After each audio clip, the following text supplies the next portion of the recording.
it's a recipe for a confrontation at this point, and a lot of people have been worried about it.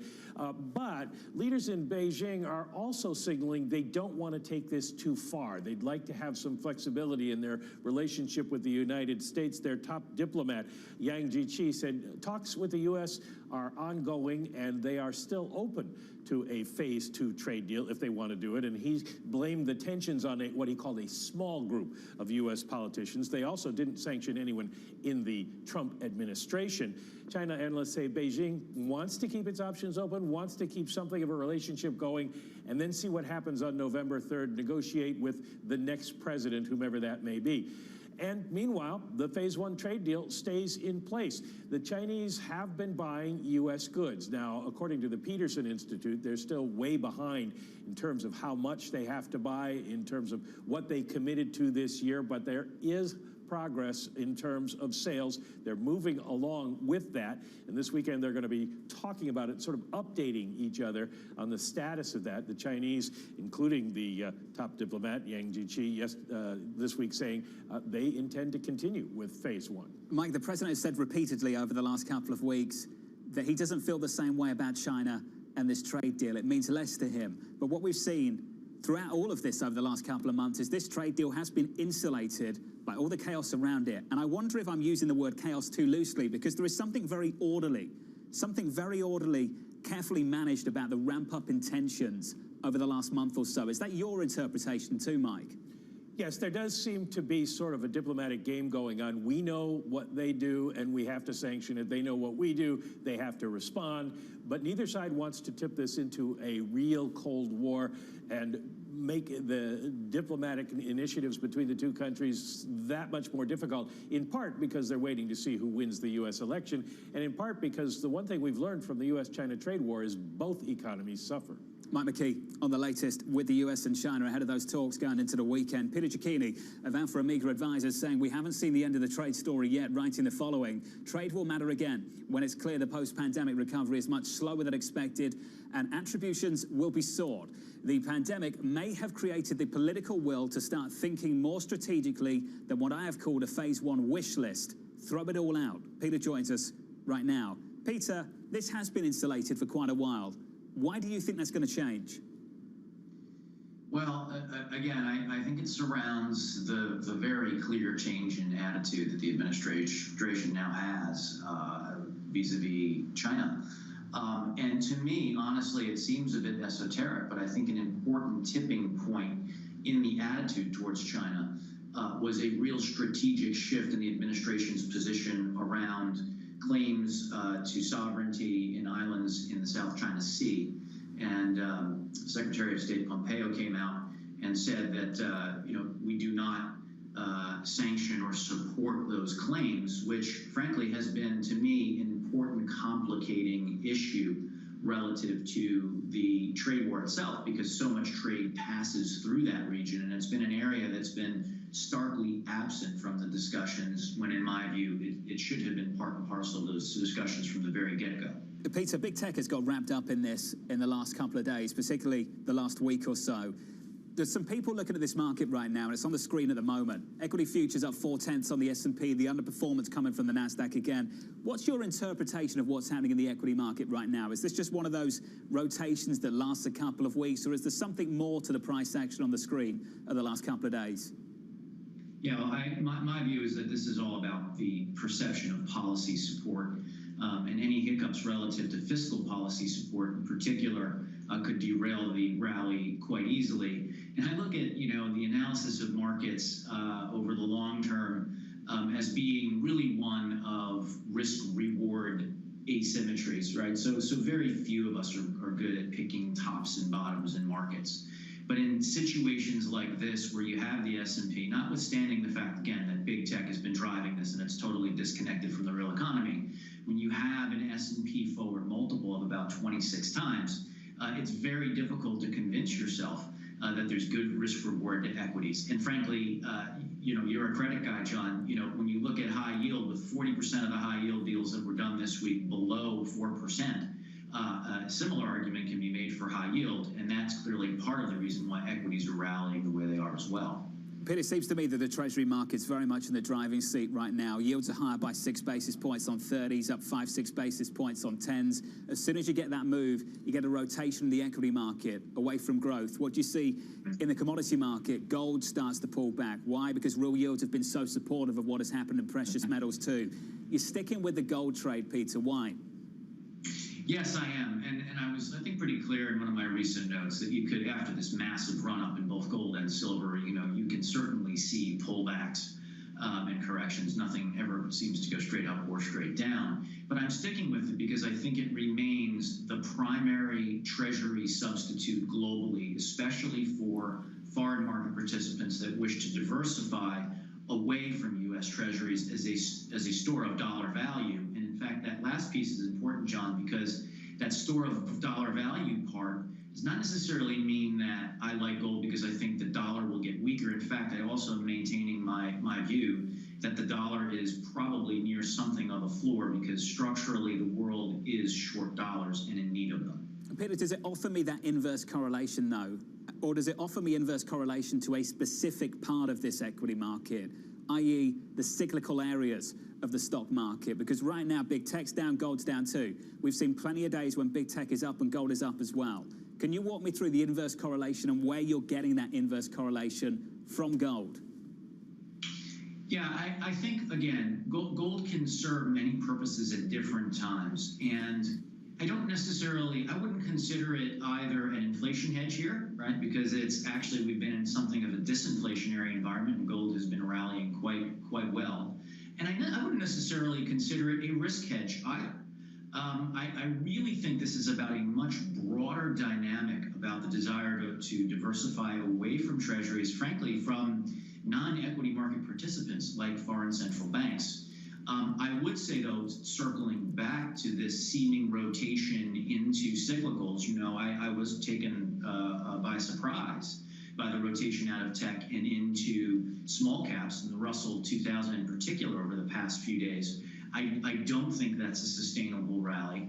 And I think that particularly so because when you look at the regional bank or the small bank subcomponent of the Russell 2000, it has really not performed well. And it's still, I think, about 30% off for the year. And without the participation of smaller banks, which are the real economy, by the way, they represent the real economy quite well, I don't think we can get a sustainable rally in small cap stocks more broadly. Hey, Peter, great to catch up with you, sir, especially this morning. Peter Cicchini there, weighing in on this equity market and a story between the United States and China. Coming up on this program, the analyst action you need to know. That'll be next in our morning calls. And later, industrial bellwethers and small caps gaining momentum. JP Morgan's Jack Manley joins us on the latest rotation into value. How many times have we seen that in the last couple of months? From New York City this morning, good morning. A beautiful one once again with equity futures grinding higher. This is Bloomberg.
this is a step in the right direction. Perhaps it's a harbinger for more changes in the future, like the completion of the banking union.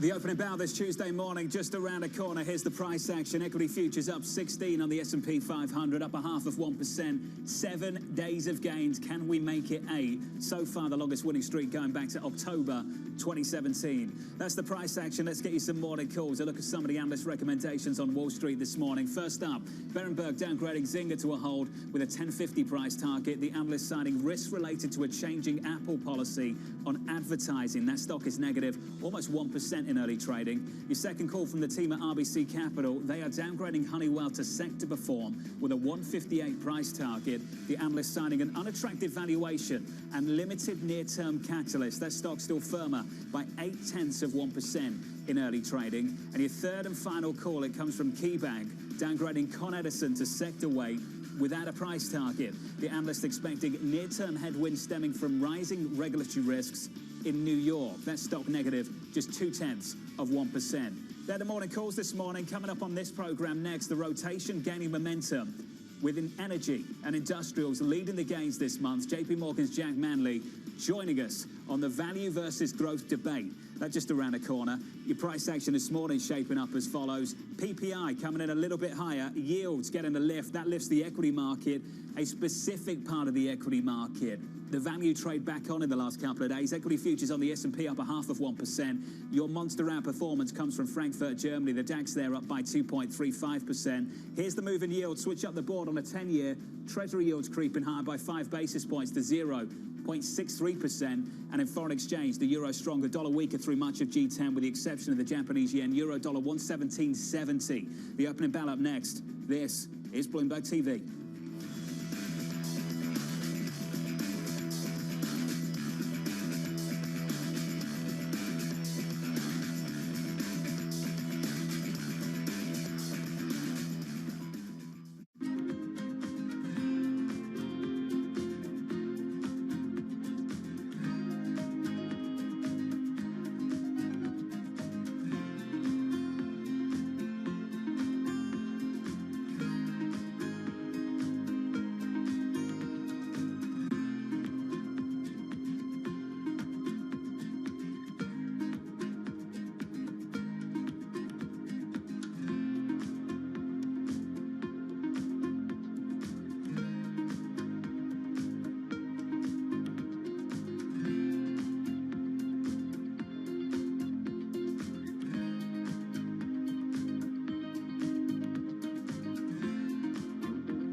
It's such an interesting new world. The world is changing. For us, it's not about being first. It's about being the best. While everyone is zigging, we're zagging. We feel like we can maybe help people out more. We have an enormous number of big ideas.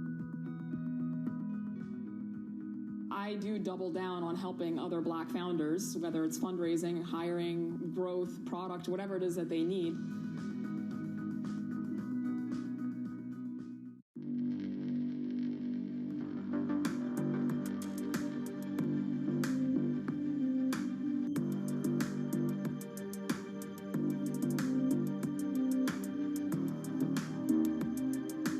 Well, it's really a reminder, isn't it, just how sensitive the markets are to any commentary about trade. We did see some pressure on the yuan, we did see some pressure on the futures. That is now being reversed.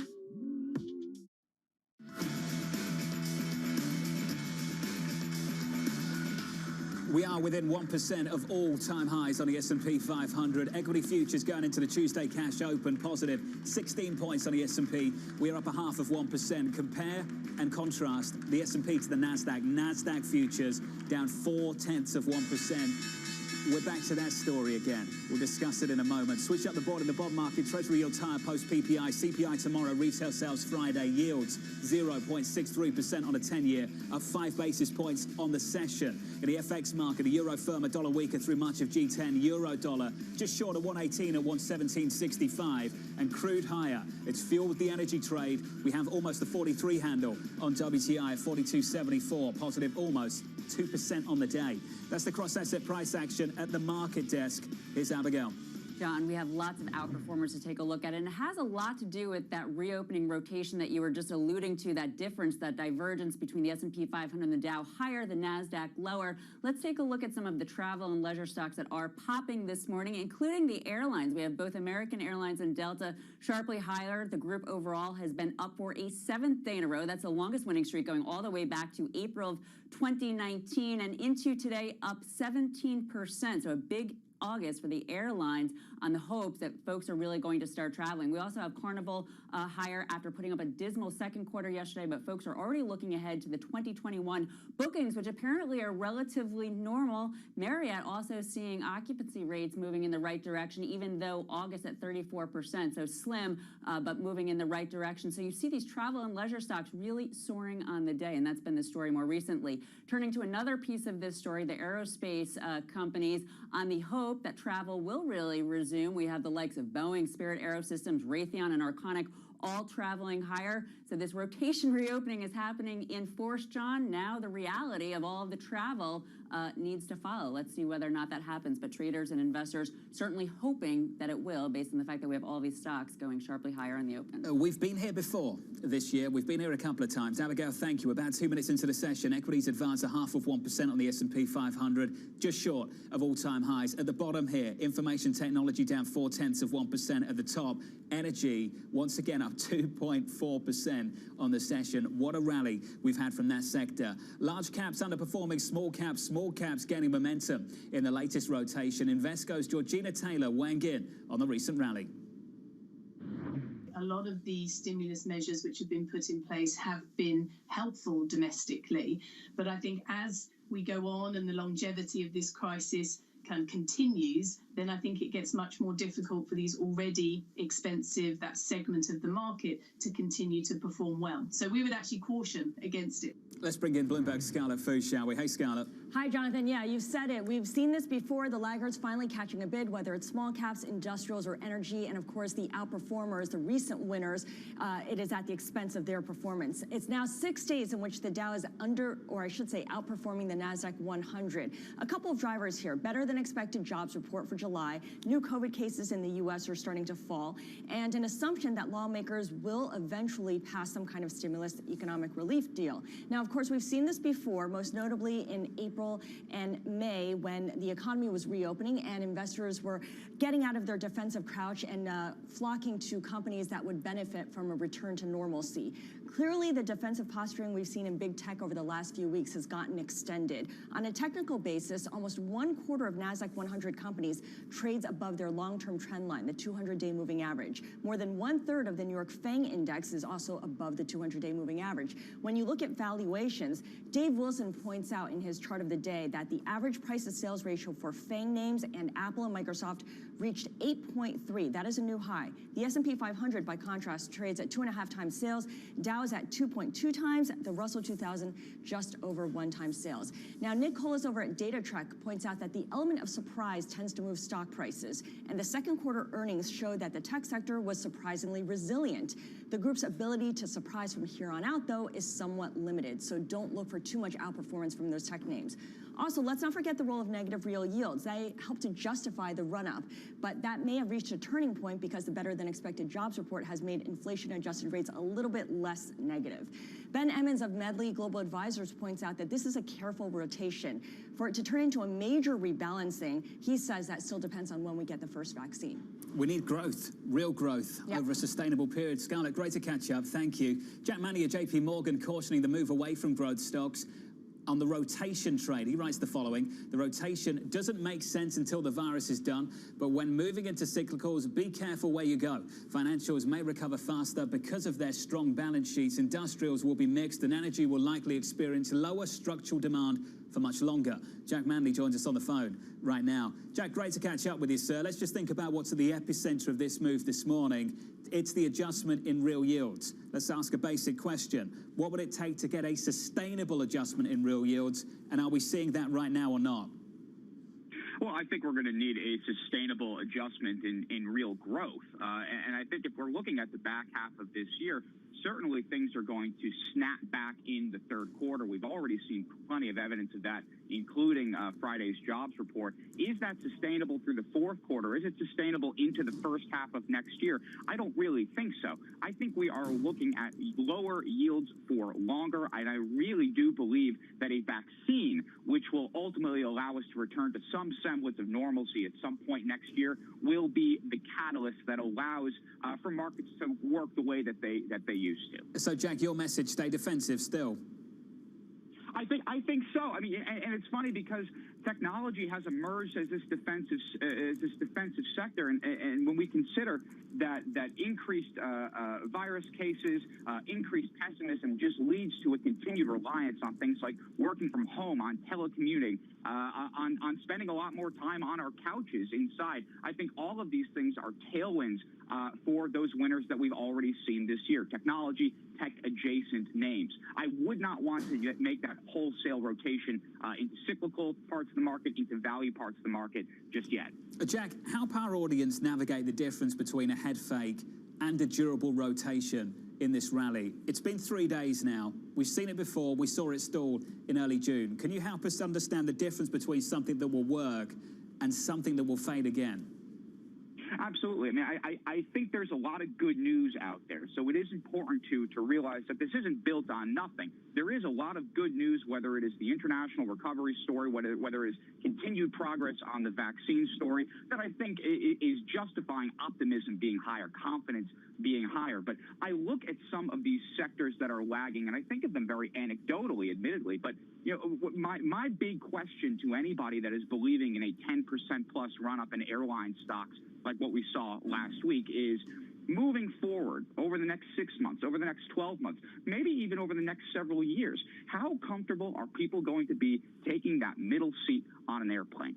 I really think that that's a serious question that needs to be asked. I think there may even be a hangover effect from all of this, where even after the vaccine is distributed, people still feel uncomfortable about being in close proximity with strangers for an extended period of time. And I think if we kind of extrapolate that line of thinking into other beleaguered parts of the market, I think we really need to look for that big catalyst, that big vaccine catalyst that makes this at least sort of go away. You've touched on something important, though, Jack. It's not a full embrace, a broad range embrace of cyclicality. If you are going to go forward with that trade and that rotation, where would you pick out, Jack, in the cyclicals right now as the place to be?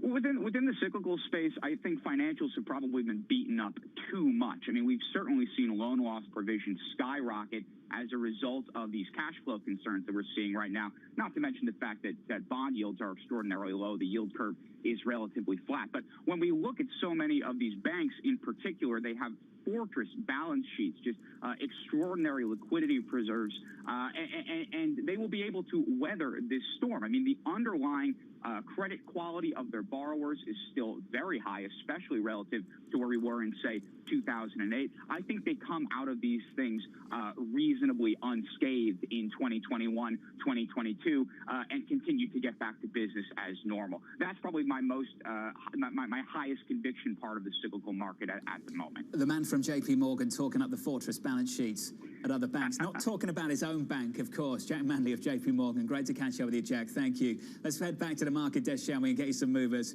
Here's Abigail. Well, John, sticking with that theme of the cyclical rotation or the reopening rotation, we have more movers that fit right into that theme, starting out with ExxonMobil trading higher in sympathy with oil. Oil is actually at its highest level since March, perhaps on vaccine hopes and the fact that the situation could be getting better, as Jack was just talking about in Scarlet earlier with Ben Emmons, and the idea that more activity is out there. Banks are higher, yields are up sharply, so banks rallying off the fact that bonds are down. Macy's and other retailers also popping, and this on the hope that, of course, consumers are going to get back out there and that hopes of stimulus will help that. And then finally, HD Supply Holdings. This is a spinoff from Home Depot. They are selling their construction concrete unit for $2.9 billion, so that stock is the clear winner there. But lots of hopes on this reopening idea of vaccine and that things will be returning to normal sooner than later, John. Abigail, thank you. Thank you very much. We'll touch base with you on the sector price action in just a moment. 10 minutes into the session, equities outperforming on the cyclical side. The S&P 500 up by 0.4%. Big tech softer, lower, weaker. We're down by 0.5% on the NASDAQ. If you're confused by the equity market, just wait for our conversation coming up next on credit. A junk-rated can maker issuing 10-year debt at a record low 2.875%. Mark Kiesel of PIMCO is going to try and make sense of that for you. He joins us next right here on Bloomberg TV.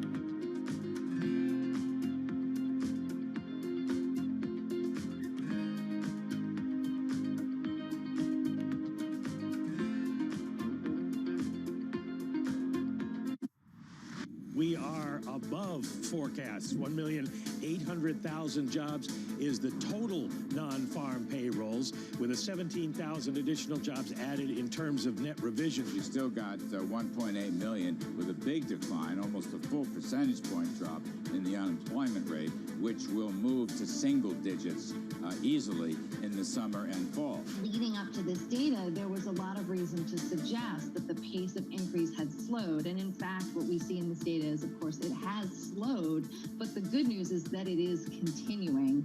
And it is continuing despite some slowdowns that we're seeing around the country as a result of an increase in cases. People tend to focus on the growth rate. The big issue is the depressed level of spending and income in the economy, which is reflected in the level of the unemployment rate of around 10%.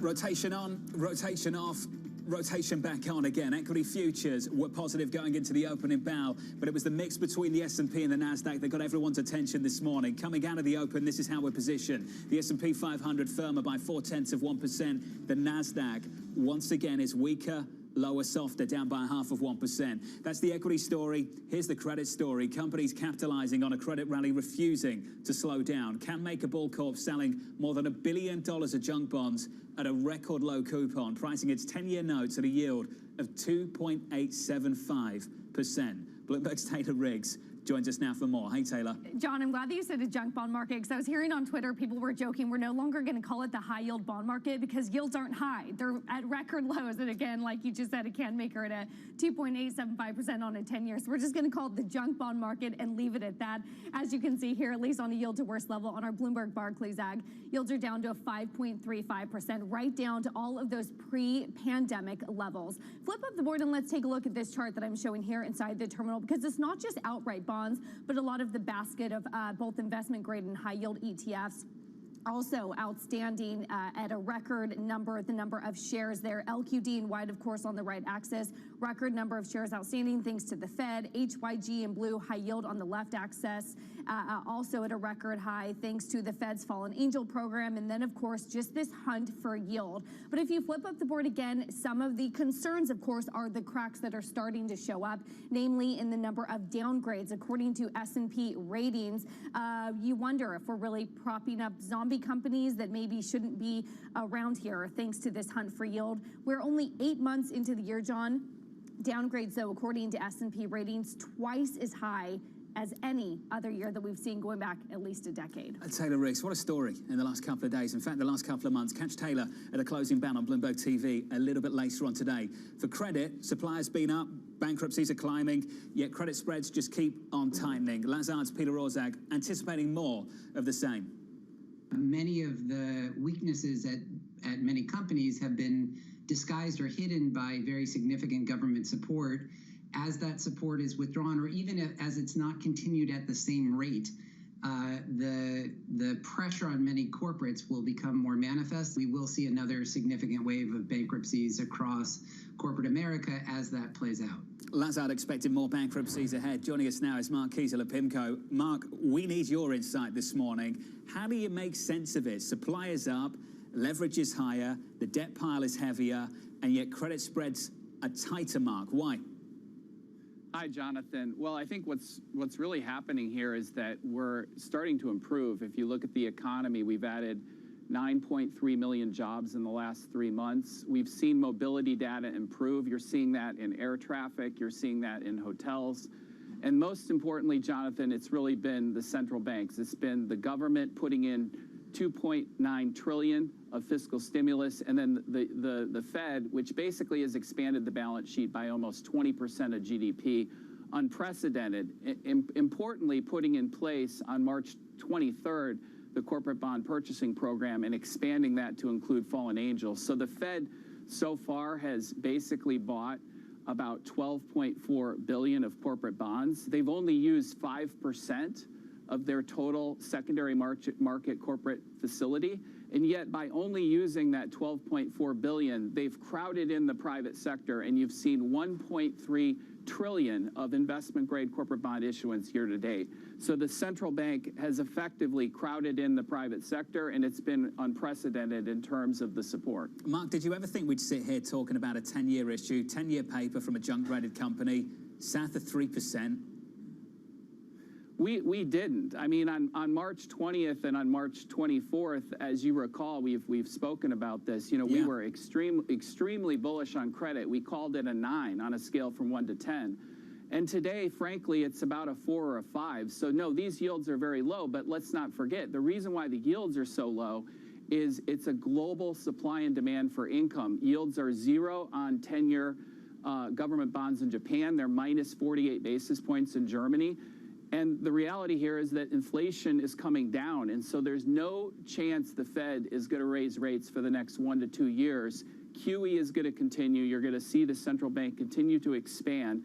The central bank, by the way, in the United States is buying at the pace per month 80 billion of treasuries and 40 billion of mortgages. So all this fiscal spending, the Fed is basically just buying the treasuries to offset it. And that's why these yields are so low. Mark, I'll ask a question that on the surface might sound a little bit crazy, but I just wonder whether credit ratings actually matter anymore, Mark, and whether the difference between investment grade and high yield means anything to anyone anymore. Mark, what are your thoughts on that? No, credit ratings matter. I mean, a third of the time, PIMCO rates companies very different from the agencies. Forward credit fundamentals are essentially where credit spreads are going. And so there are a lot of these industries that will have a very fragile recovery, many of these cyclicals.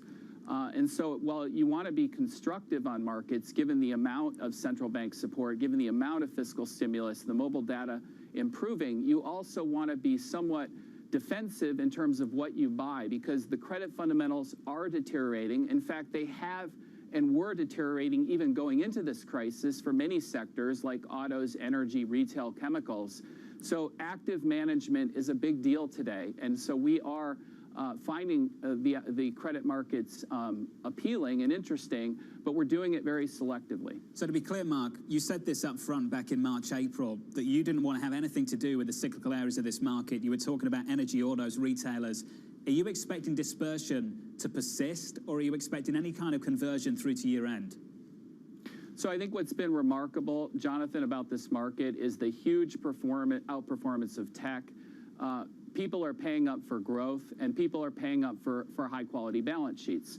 Whether or not that reverses is really going to be predicated on mobility and the virus. So the sectors that have been really beaten down a lot have been travel and tourism. You look at the airlines, the lodging, the gaming sector.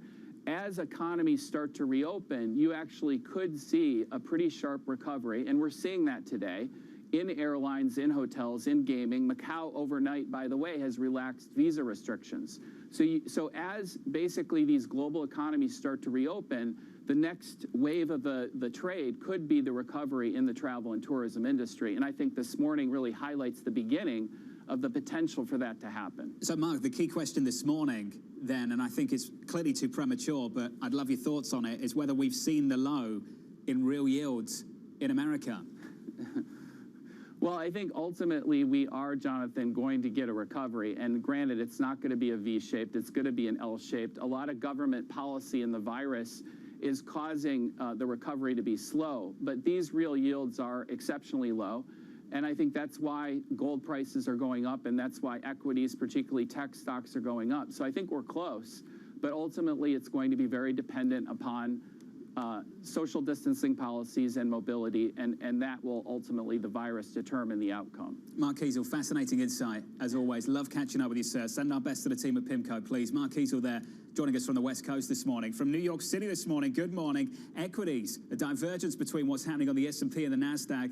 At the heart of that is what's happening in the bond market. Yields are higher on 10-year treasuries by 6 basis points. To get you the sector price action, here's Abigail. John, it's certainly risk on this morning. We go into the Bloomberg terminal and use the IMAP. It's all about this cyclical rotation that everybody's been talking about this morning. Now, first of all, most sectors are higher, so investors clearly going toward stocks, this with the S&P 500, less than 20 points away from its all-time high. But up top, energy, financials, industrials, and materials, risk on, cyclical, on bottom, utilities, that's true defense, and tech. However, you've been asking guest after guest, will this rotation last? The reason for that question is shown very well with year-to-date figures, because the top 2 sectors on the year are the tech industry, up 23%, and then consumer discretionary, up 20%.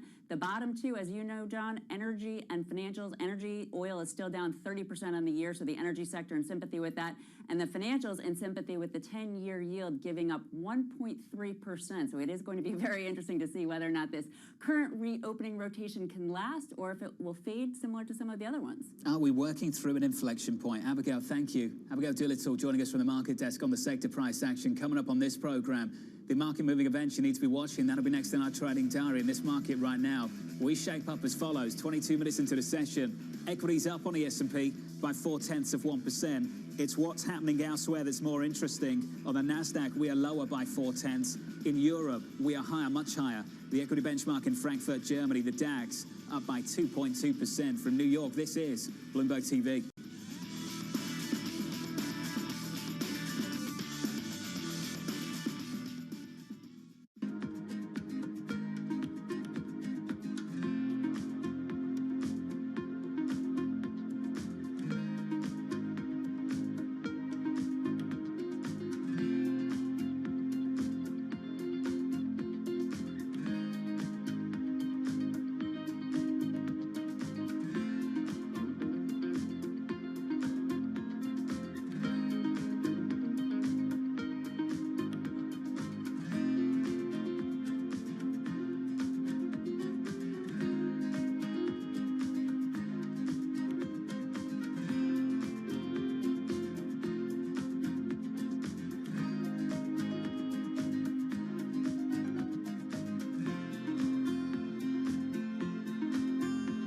The Boston Symphony Orchestra presents BSO at Home.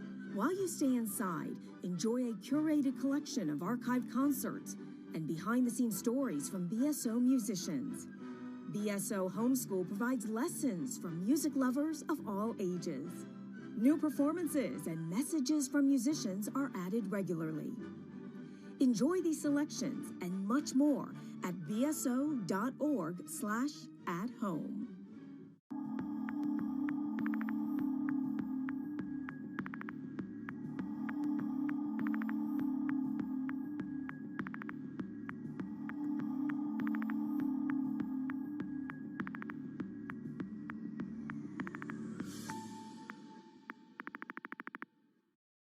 I'm David Weston. Bloomberg Television is reinventing one of the most iconic brands in financial television for a new audience. Join me to see the news program for the clever investor. This is Bloomberg Wall Street Week.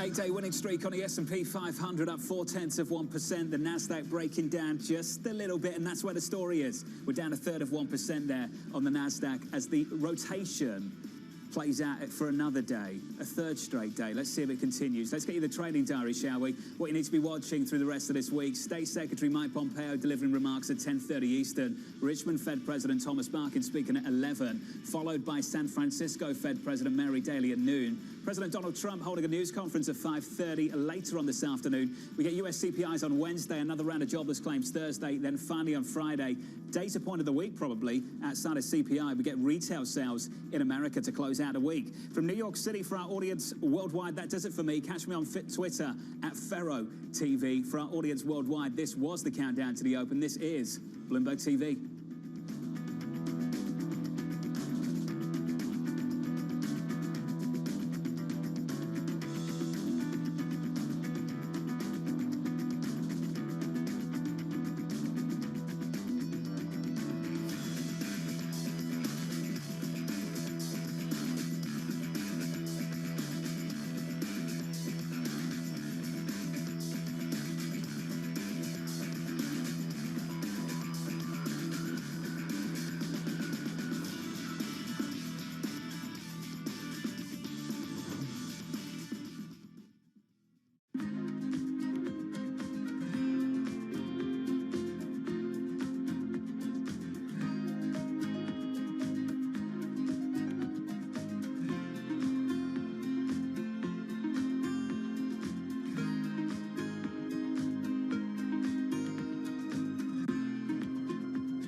This is Bloomberg Best, your weekly review of the most important business news, analysis, and interviews from Bloomberg Television around the world. Ken Burns, welcome to Bloomberg Big Decisions. We have always been a mixture of things. We are always stronger for that mixture. Growth is a way to stay competitive, delight more and more consumers. Welcome to the Best of Bloomberg Technology. I'm Emily Chang. They've moved the needle by acknowledging that they have to monitor the content. What is one word of advice you'll take with you? Learn how to listen. And that is certainly something that has served me well. Ankiti, where do you go from here? It's a huge market, it's a huge opportunity. I want to go 100x from here. Our philosophy is to partner where we can and stand apart when we should. Some things you see coming. Some things you don't. The trick trick is to be ready for anything. Pablo from Infrastructure Support is working every day to keep essential market data flowing seamlessly. We keep on, so you can keep on.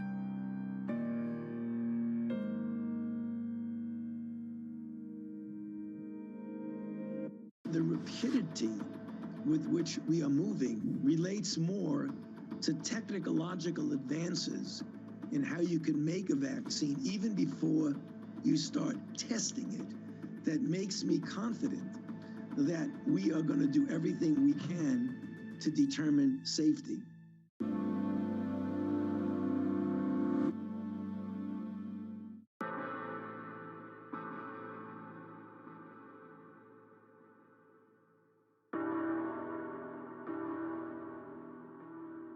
Months after Hurricane Maria, Puerto Rico is still in peril. Huge swaths of the island are still without power, running water, or access to medical care. Experts estimate that it will take years before these services are restored island-wide. Much of the blame has been placed on FEMA for a slow response in comparison to recent disasters on the mainland. But recovery from a disaster of this complexity and scale has proven more challenging than anyone anticipated. And filling the gaps between an overextended public sector and a suffering populace falls on the private citizens.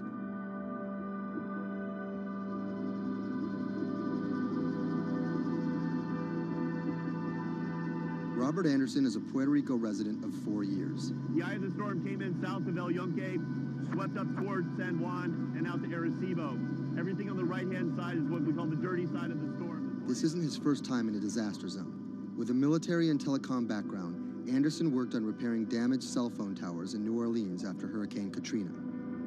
Some might be tempted to label him a disaster capitalist, seeking lucrative government contracts for his expertise. But as Anderson finds himself in the middle of a humanitarian crisis, he and his associates are developing a variety of pro bono recovery projects that target the island's hardest hit areas. I see two Puerto Ricos. We're here in San Juan. They have telecommunications restored. They may or may not have power, but basic services are in place. They're able to get food. They're able to buy things. They're surviving. And when you look outside of the San Juan area, you can go 15 minutes from here and find areas that are devastated. I'm working on the devastated side. Today, he's put together a boots-on-the-ground mission to provide medical care to some of the island's most isolated and vulnerable residents. Steve Berenbaum is one of Anderson's business associates. He offered an extra car and a set of hands. So we received an initial report from a nurse that was out in the area. We're headed to the northeast region of Utuado for some people that are in need of urgent medical assistance. Dr. Sally Priester is a physician from San Juan. She filled a van with medical supplies at her own expense and brought along a team of nurses. Google Maps estimated our first destination to be a 90-minute drive. But it didn't account for obstacles like this.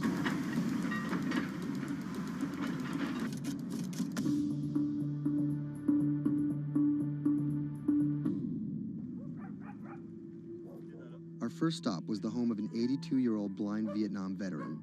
His roof was blown off by the storm, and he's been living alone in a back shed for nearly 2 months. His cane actually got broken in the storm, so he's limited mobility. He has a number of medical ailments. Dr. Priester's having a look at him.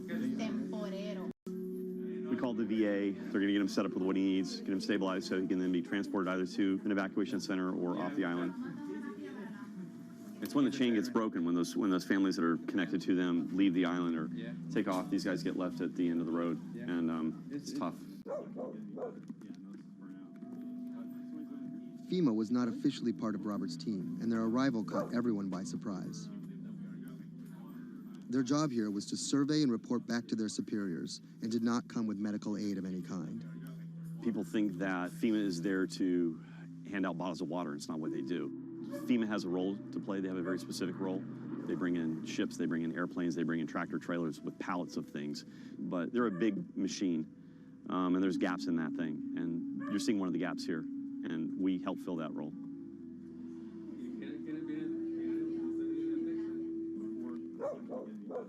These guys are in a bad situation before, and now they're struggling for real basic things. One of the risks that you run is people going from fear to hopelessness.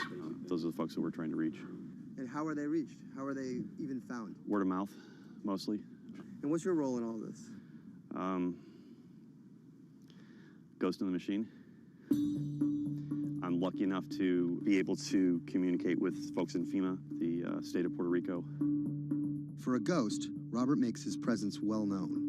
Not only was he the de facto leader of the mission, now with FEMA in tow, he created his own maps to survey storm damage. So we're right here. And delivered them to FEMA HQ free of charge. I have pretty good reach. Perhaps that's how he managed to earn himself a coveted FEMA badge without actually working for them. And it's these relationships that allow him to operate more efficiently than an NGO or a government agency. We're able to resolve problems at a different level. Our next stop was on a mountaintop, a family of 11 struggling to care for their special needs brother in what was left of their house.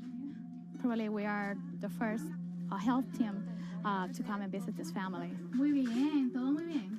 The patient has Down syndrome. He is all day in bed. The difficulty with this is the patient cannot be alone. The most important thing is that you need to take care of the chronic disease besides disability, because they have been not going to a doctor, and no doctor has come in here yet. So we need a refill of this medication. After maybe 54 days, it's not getting better.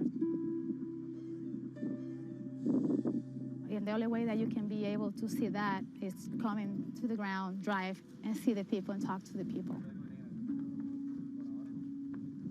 You can see San Juan from here, but you can't get there. It's like the Emerald City.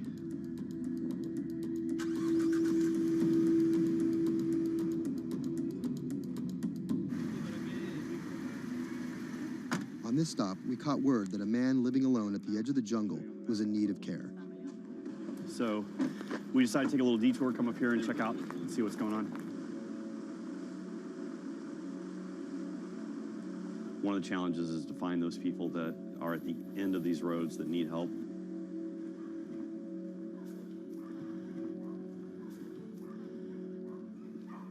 ¿Pero por qué estás solo? ¿Por qué estás por acá tan solo? I'm asking about why he's alone right here. He said things of life happens. I'm here by myself. So ¿dónde vive acá? En la parte de...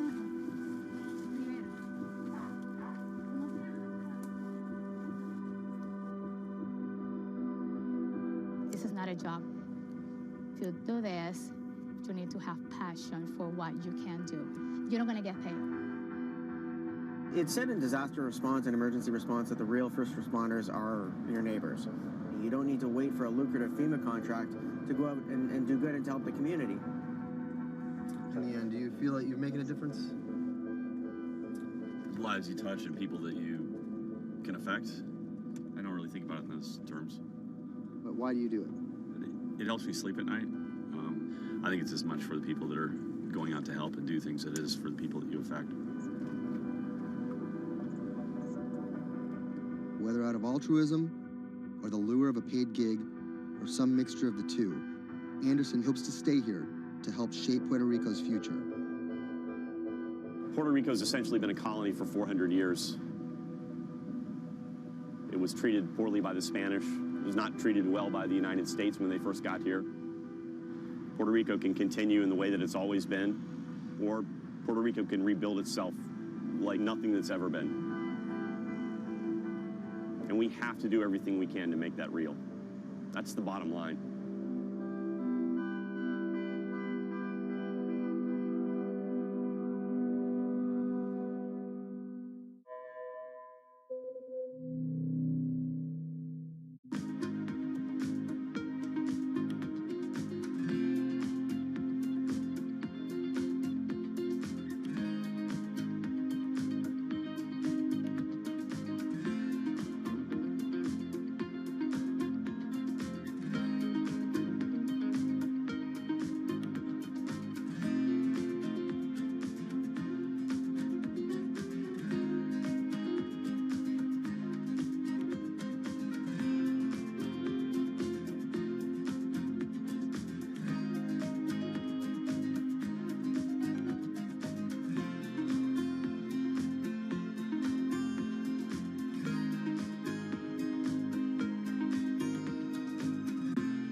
When I met him first online, I found him to be really sweet. I think I was the one who was talking for an hour. He was just listening. When we met, I saw her. She was beautiful, intelligent, and kind, which was, something that I was looking for.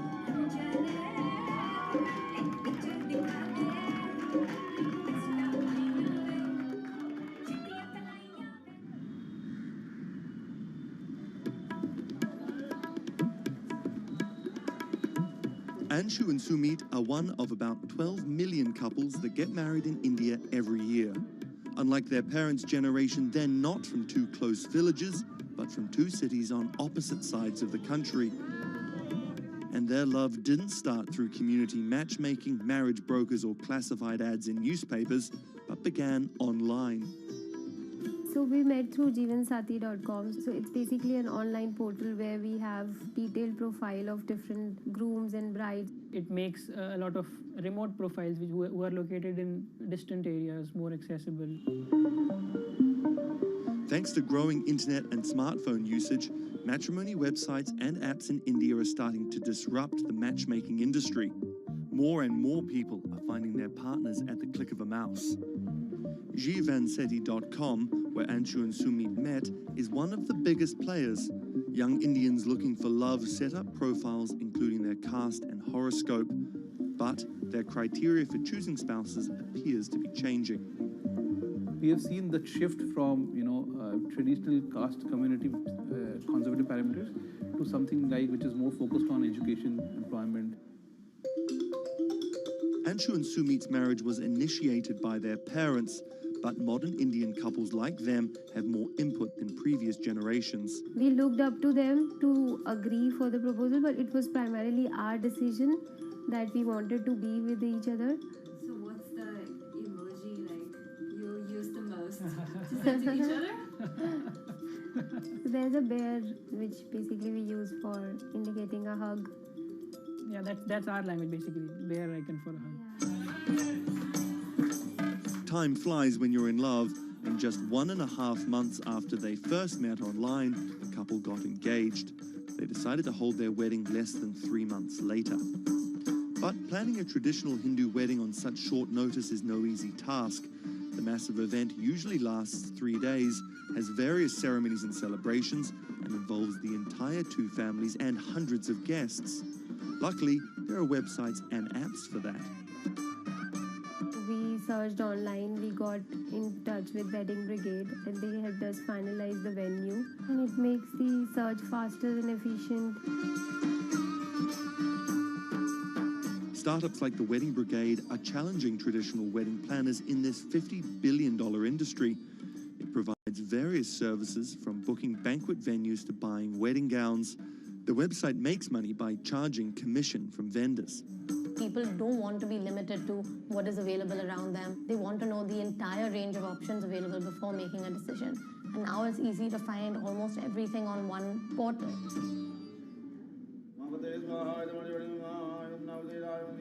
Anshu and Sumit are officially married in a ritual that has gone on for thousands of years, but their love started in a very new way.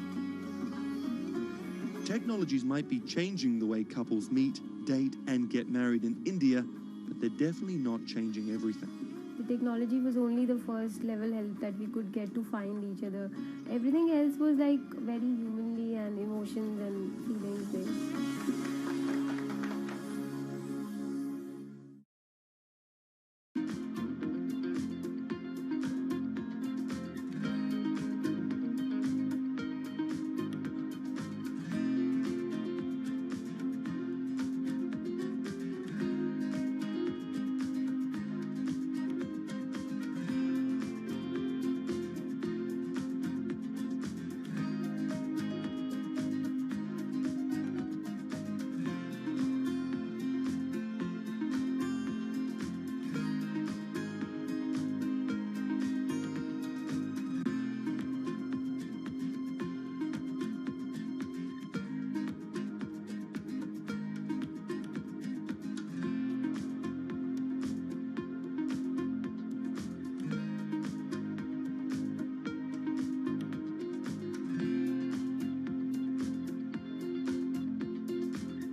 Massachusetts Senator Elizabeth Warren has become a symbol of everything the Republican Party stands against. Everyone gets a right to basic health care. We need strong oversight of these banks. A legal scholar and a consumer advocate turned politician, Warren has branded herself as a champion of the working class and made a career out of standing up to big business. While rumors of a 2020 presidency bid remain just that, I'm not running for president. Her Senate seat is up for re-election in 2018, and Republicans are already pumping millions into super PACs to defeat her.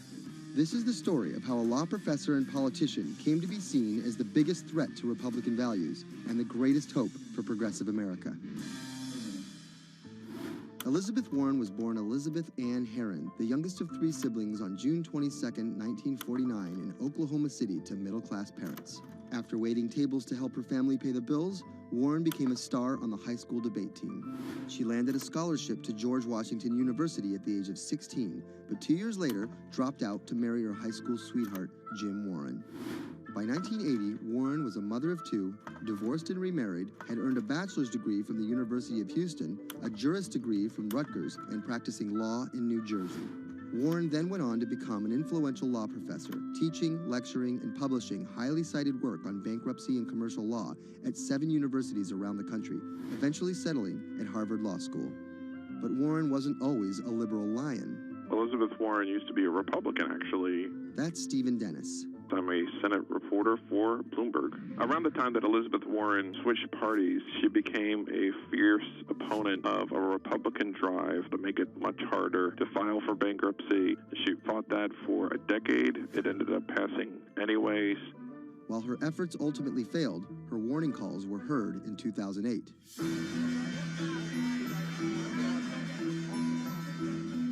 We're in the midst of a serious financial crisis. Our entire economy is in danger, and without immediate action by Congress, America could slip into a financial panic, and a distressing scenario would unfold.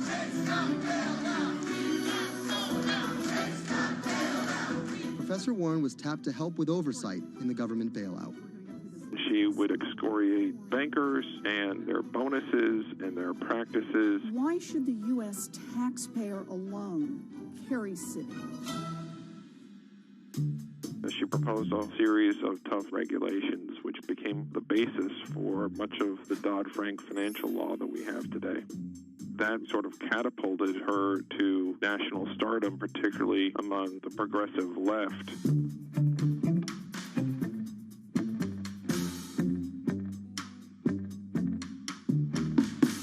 Encouraged by her newfound notoriety, Warren declared her bid for the U.S. Senate on September 14, 2011.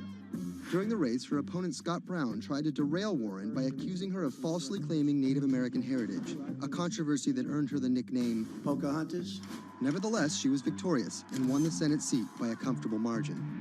She used her new tenure to challenge everyone, from banking regulators and Treasury officials to members of Wall Street and Congress. I'm really concerned that too big to fail has become too big for trial. We need tough new laws to hold corporate executives personally accountable. No one should be above the law. She called for Wells Fargo CEO John Stump to resign for fraud, introduced the Bank on Student Loans Fairness Act, and reintroduced the 21st Century Glass-Steagall Act. In 2016, after staying silent during the Democratic primary battle, Warren finally endorsed Hillary Clinton and had some harsh words for candidate Trump.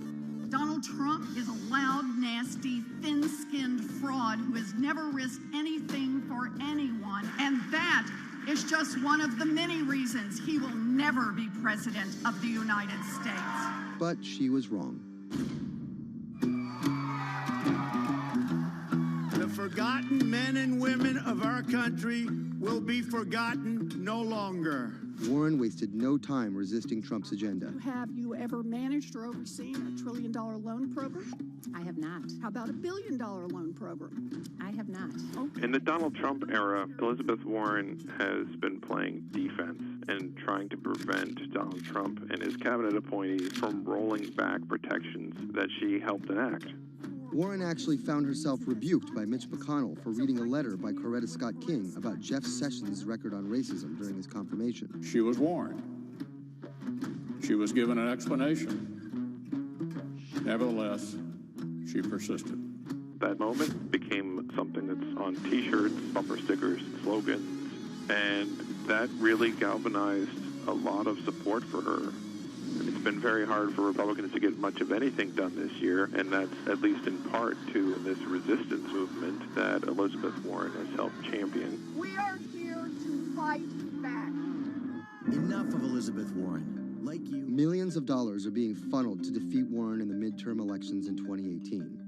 But it's the rumors of a 2020 presidential bid that has further prompted powerful donors to fund her opposition, often using the same playbook of constant and ruthless ad campaigns that many believe helped Trump win in 2016. It's anyone's guess if she will endure what Hillary could not. You know, the question for Elizabeth Warren is whether she can go from being a liberal firebrand to somebody who can regularly get 60 votes for initiatives in the Senate and 218 in the House and drive an agenda, and whether she can bring together coalitions for political victories. That's the challenge, and we'll see what happens.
Sadiq Khan, the mayor of London, has made some powerful opponents. He doesn't know me, never met me, doesn't know what I'm all about. I think they're very rude statements, and frankly, tell him I will remember those statements. My message to Donald Trump and his team is that, your views of Islam are ignorant. He's the first Muslim mayor of a major Western capital and proud of it.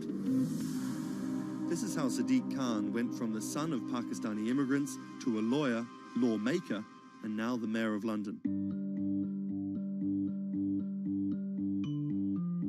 Khan's parents emigrated from Pakistan. His father was a bus driver, his mother a stay-at-home seamstress. The 10-strong Khan family squeezed into a 3-bedroom flat in South London. He wanted to be a dentist, but TV in the 1980s convinced him otherwise. Objection! LA law with its swagger and ill-fitting suits caught Khan's eye. He graduated in 1991 with a degree in law from North London University and joined a human rights firm. Khan worked a number of high-profile cases, often clashing with London's Metropolitan Police Force. But he had bigger political ambitions. This is what being a new MP is like, squatting on a bench in the absence of an office, dealing with letters from constituents. Reports are just coming in of an explosion here in London. And there's just explosions, and then it was just smoke everywhere. Everyone's just asking what's happened. Only 2 months after Khan entered the Commons as a Member of Parliament, London was attacked by Islamist extremists. That day will stay with me for the rest of my life. He spoke out against the attacks both as a London MP and as a Muslim.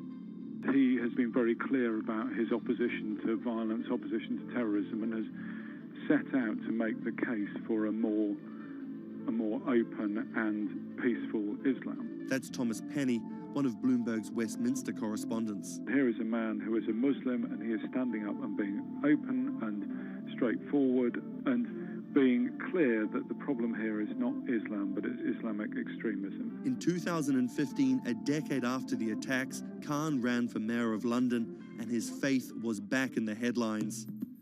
His opponent, Zach Goldsmith, trying to link Khan to radical Islam. The debate got again personal and nasty.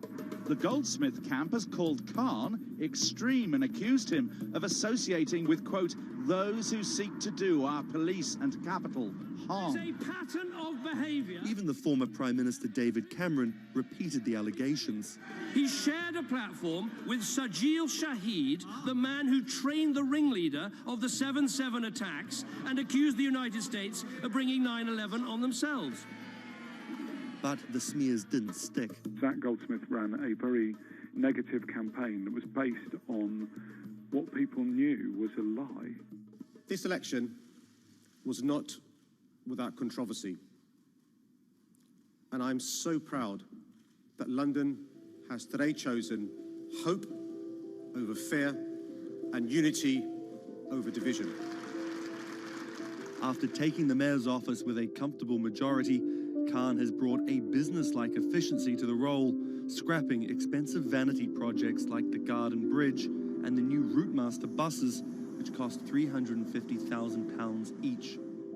The former lawyer who used to fight the police in court is now praised for his close relationship with them. I was talking to a very senior police officer in the Metropolitan Police who said there was a sea change when he went into City Hall, and the police were saying how much they welcomed this because they knew where they stood and it was more straightforward to work with. So he works like a lawyer, he works like a government minister. Khan's kept his faith at the fore. He's an outspoken voice for moderate Muslims across the world. Donald J. Trump is calling for a total and complete shutdown of Muslims entering the United States. Now, by giving the impression that Islam and the West are incompatible, you're playing into the hands of the extremists. The ongoing spat between Khan and US President Donald Trump escalated when Trump went after Khan, misquoting him on Twitter just hours after the terrorist attacks of June 3rd, 2017. Khan's now one of the most prominent Labour politicians in the UK. In fact, a recent poll of Londoners found Khan was more trusted to keep the country safe from terrorism than the Prime Minister or the Labour leader. His story of going from the son of an immigrant bus driver to the mayor of one of the greatest cities in the world plays well with Londoners. But can he appeal to the rest of the nation? Has Khan got his eye on the top job? And is the UK ready for a Muslim Prime Minister?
it debuted, the 4G wireless we have today allowed people for the first time to hit the road and explore unknown places with only a smartphone for directions.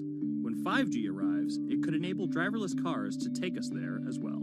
5G stands for 5th generation mobile networks or wireless systems. It's insanely fast and can accommodate a lot more connected devices. But the reason it's being called revolutionary is because 5G will allow connected devices to speak to each other as well as people. Right now we're living in a world where really it's a one-way experience. That's Bloomberg tech reporter Ian King. The network talks to your phone, you look at your phone and access data, then you send something back to the network. What we're being told about 5G is that really for the first time we're going to see machines communicating with each other over mobile networks in a meaningful way. 5G could end up being 100 times faster than what we have now, with speeds that could reach 20 gigabits per second. In plain English, that means downloading a full-length HD movie in seconds. 5G will also increase total bandwidth, which we will need in order to accommodate the growing Internet of Things. We're talking about the class of devices like internet-connected refrigerators, thermostats, dog collars, but 5G will enable many, many more. Things like your utility network, factories, where machines are just sat there, not connected at all.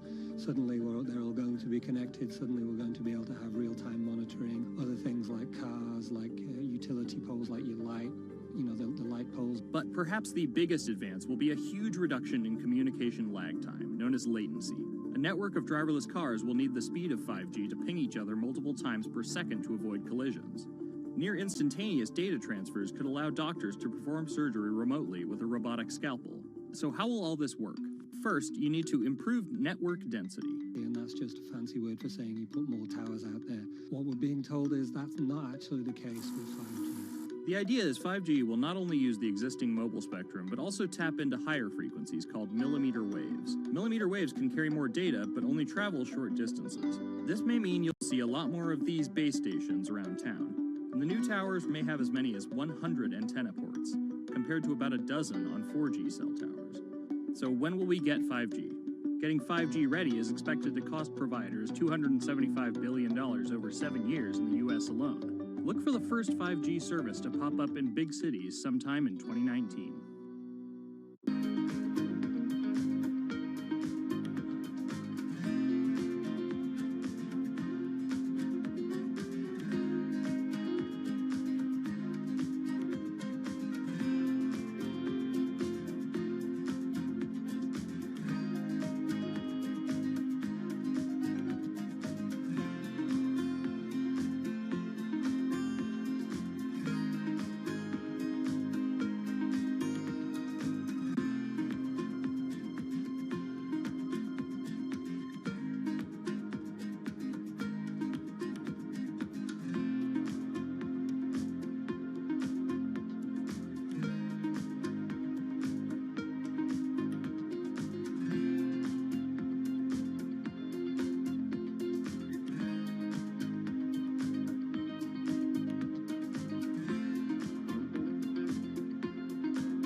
People think of Vladimir Putin, they think of capital P, power. And that's exactly the impression he creates. Whether it's physical power, firing different weapons, riding in various James Bond-esque modes of transportation, or tossing hapless opponents in judo. Or political power, ruling his own country with an iron fist, crushing his political opposition, or, most recently, being accused of meddling in foreign elections for his own benefit. This is how Vladimir Putin went from a poor, tough kid in Leningrad to a KGB spy to the very symbol of modern Russia. Vladimir Vladimirovich Putin was born in 1952 in Leningrad, which is now St. Petersburg. His father was a factory foreman and his mother a homemaker. It is widely said that Putin's public-facing tough guy persona can be traced back to him getting into fights when he was younger, which paved the way for him to take up judo. After getting a law degree from Leningrad State University, Putin joined the KGB Foreign Intelligence Service. He spent 16 years in the KGB. When Putin returned to Russia, he began his political career. He went to work for Anatoly Sobchak, who was then the mayor of St. Petersburg. That's Leonid Brzezinski. I'm a columnist at Bloomberg View. Putin thrived in Sobchak's administration because he was sort of considered pretty efficient city official at that time. He was very loyal to Sobchak. So loyal and efficient that he was noticed by Yeltsin's close circle. And those people soon brought Putin over to Moscow to work in Yeltsin's administration, where he quickly climbed the political ladder. Then, of course, he was promoted to Prime Minister of Russia. That's Dmitry Trenin. I am currently director of the Carnegie Moscow Center. Around this time, Yeltsin and the people around him, the so-called family, decided that Putin would become Yeltsin's successor. And then this happened.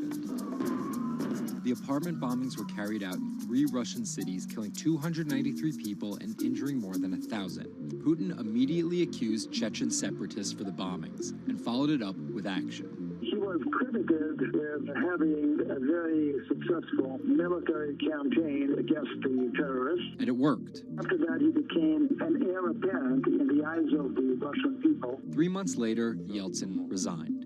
And on his way out, a famous exchange. He was getting into the car in the Kremlin, and the last words that he addressed to Putin before getting into his car was, "Take good care of Russia."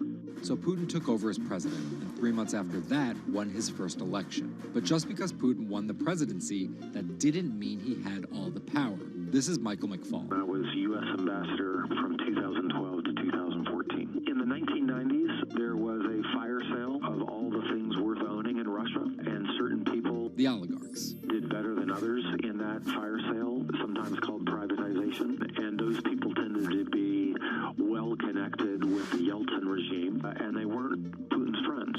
But they probably miscalculated, thinking that they could easily find a way to influence him. It became impossible almost from the start. From that very moment, there was warfare between him and the oligarchs. That's when Putin gave the oligarchs a choice.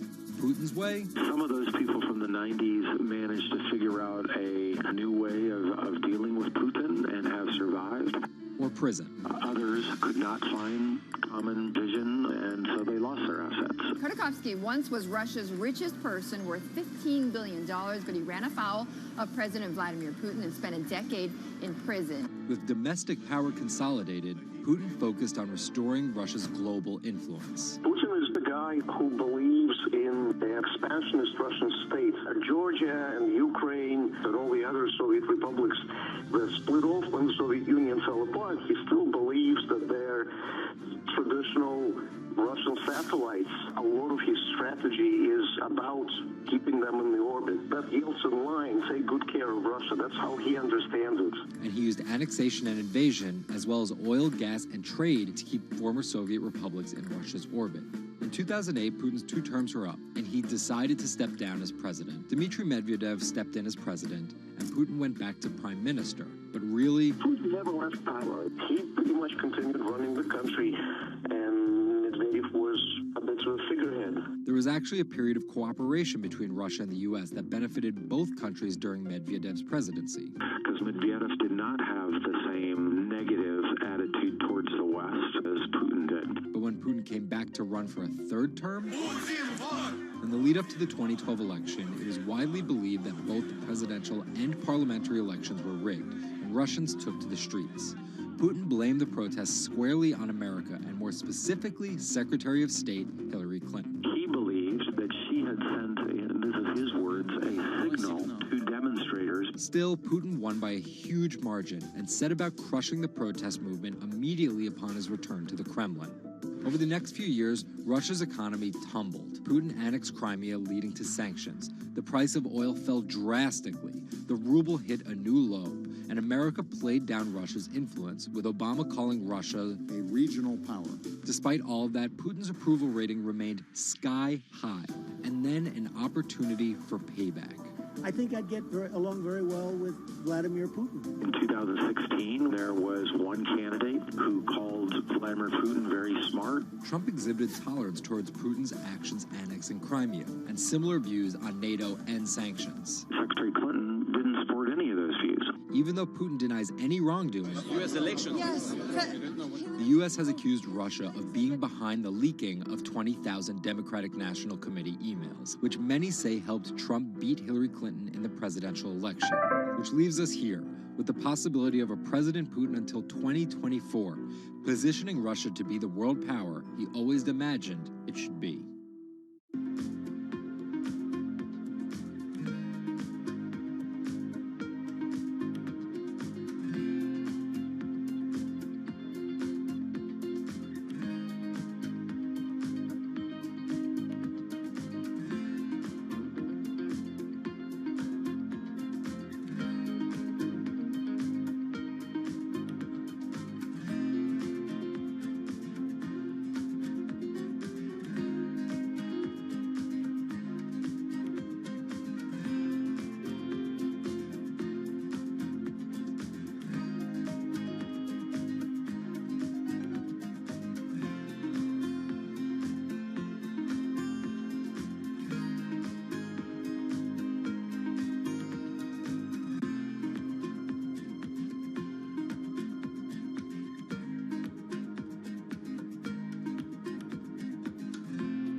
Jack Ma is Asia's richest man and most recognizable business tycoon. He's the chairman of Alibaba, China's e-commerce giant and one of the 10 largest companies in the world. Yet he still wants more. We know where we're going. We want to be the 5th largest economy. Big words from the man some call Asia's Jeff Bezos. He's confident, he's charismatic, and he's definitely not the average CEO.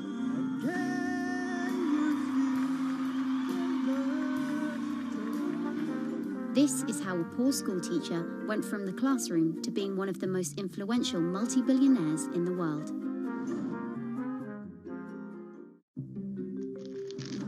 Ma was born in China's southeastern city Hangzhou in 1964.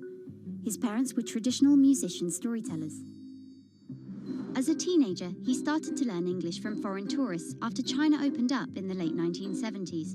And then for 9 years, Jack Ma hung around outside the Hangzhou Hotel, which is now called the Shangri-La. He would get up at 5 a.m. to talk to travelers. That's Bloomberg technology reporter Lulu Chen. And I cover China Internet for Bloomberg.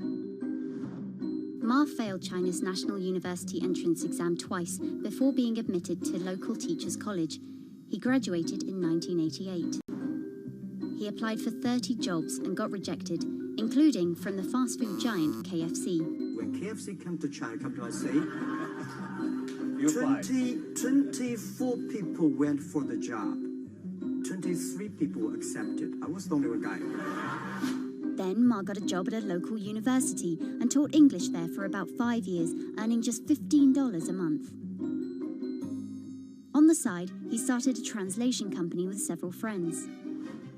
During a company trip to the US in 1995, Ma had his first encounter with the internet at a friend's place in Seattle. I searched the first word beer. I don't know why, because it's easy to spell, baby. And I see beers from Germany, beers from USA, beers from Japan, but there's no beer from China. So he searched for the word China instead and still couldn't find anything. And that got him thinking. He wanted to build something that would put China on the world's map. He started China Pages, a Yellow Pages-like website, but it didn't take off. Then Ma joined a government agency in Beijing to help set up a website. By 1999, the internet stock boom had gripped Wall Street, and back in his Hangzhou apartment, Ma decided to try again. With his wife and a group of friends, Ma raised $80,000 and set up Alibaba, a site that allowed businesses to sell stuff to each other. 人家美国人强就强它的硬件，强就强它的系统建设，这方面确实比你早。但是玩信息玩软的，中国人的脑袋绝不比你们长。我们在座的所有的人的脑袋绝不比你们长。By 2000, Alibaba had raised $25 million from investors, including Goldman Sachs and SoftBank. He had no business plan and zero revenue, but his eyes was very strong eyes.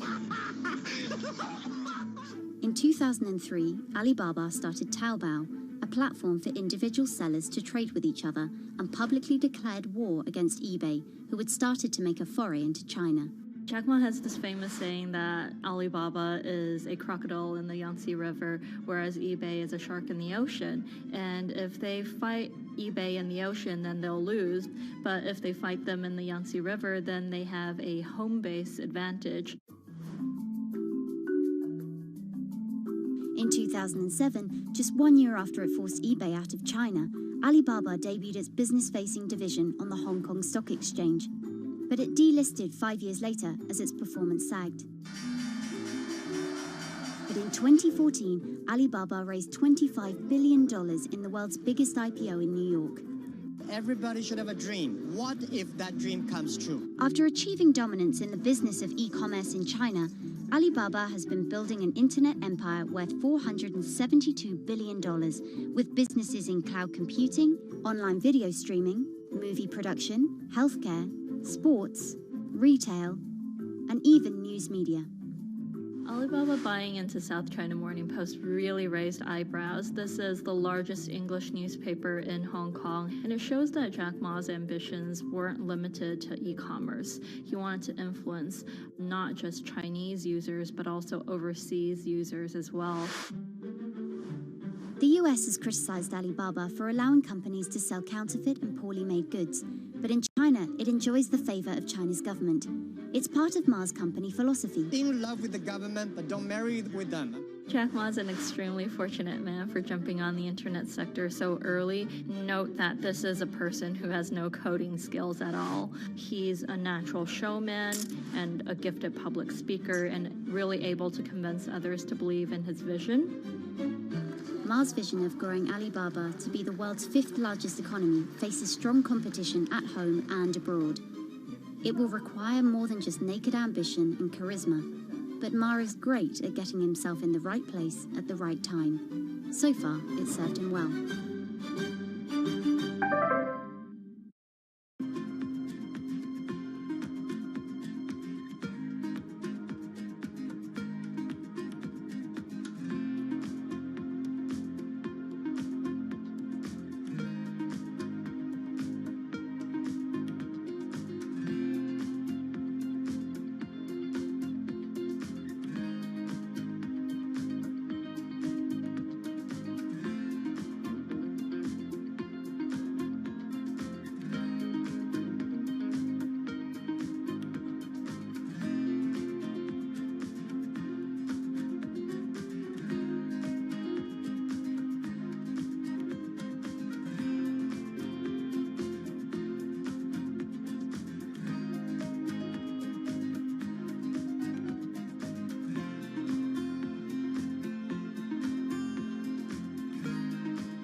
is a walking contradiction. He got his bachelor's and Juris Doctorate from Stanford, but speaks out about the horrors of higher education, saying college is as corrupt as the Catholic Church was 500 years ago. He's a staunch supporter of the free press, yet he bankrolled a lawsuit to bankrupt an independent media company. But these were not journalists. And most of all, he's an immigrant libertarian who's the most public supporter of Donald Trump in all of Silicon Valley. What Trump represents isn't crazy, and it's not going away. This is the story of how an openly gay, immigrant genius, libertarian billionaire went from tech contrarian to Silicon Valley's biggest Trump supporter. Peter Thiel was born on October 11, 1967 in Frankfurt, West Germany, to Suzanne and Klaus Thiel. Peter's family emigrated to Cleveland, Ohio when he was 1. An Ayn Rand devotee during his youth, Thiel attended Stanford University majoring in philosophy. His Stanford experience shaped a really big part of who he decided to surround himself with. That's Lizette Chapman. And I cover technology and venture capital here at Bloomberg. He and his Stanford friends made their first big splash in tech with PayPal. After selling to eBay for $1.5 billion, they would become known as the PayPal Mafia for each incredible success after PayPal. For Thiel, that began with an early, modest $500,000 investment in Facebook. And in VC speak, early means big risk, but also big reward. He turned that initial $500,000 investment into more than $1 billion in cash.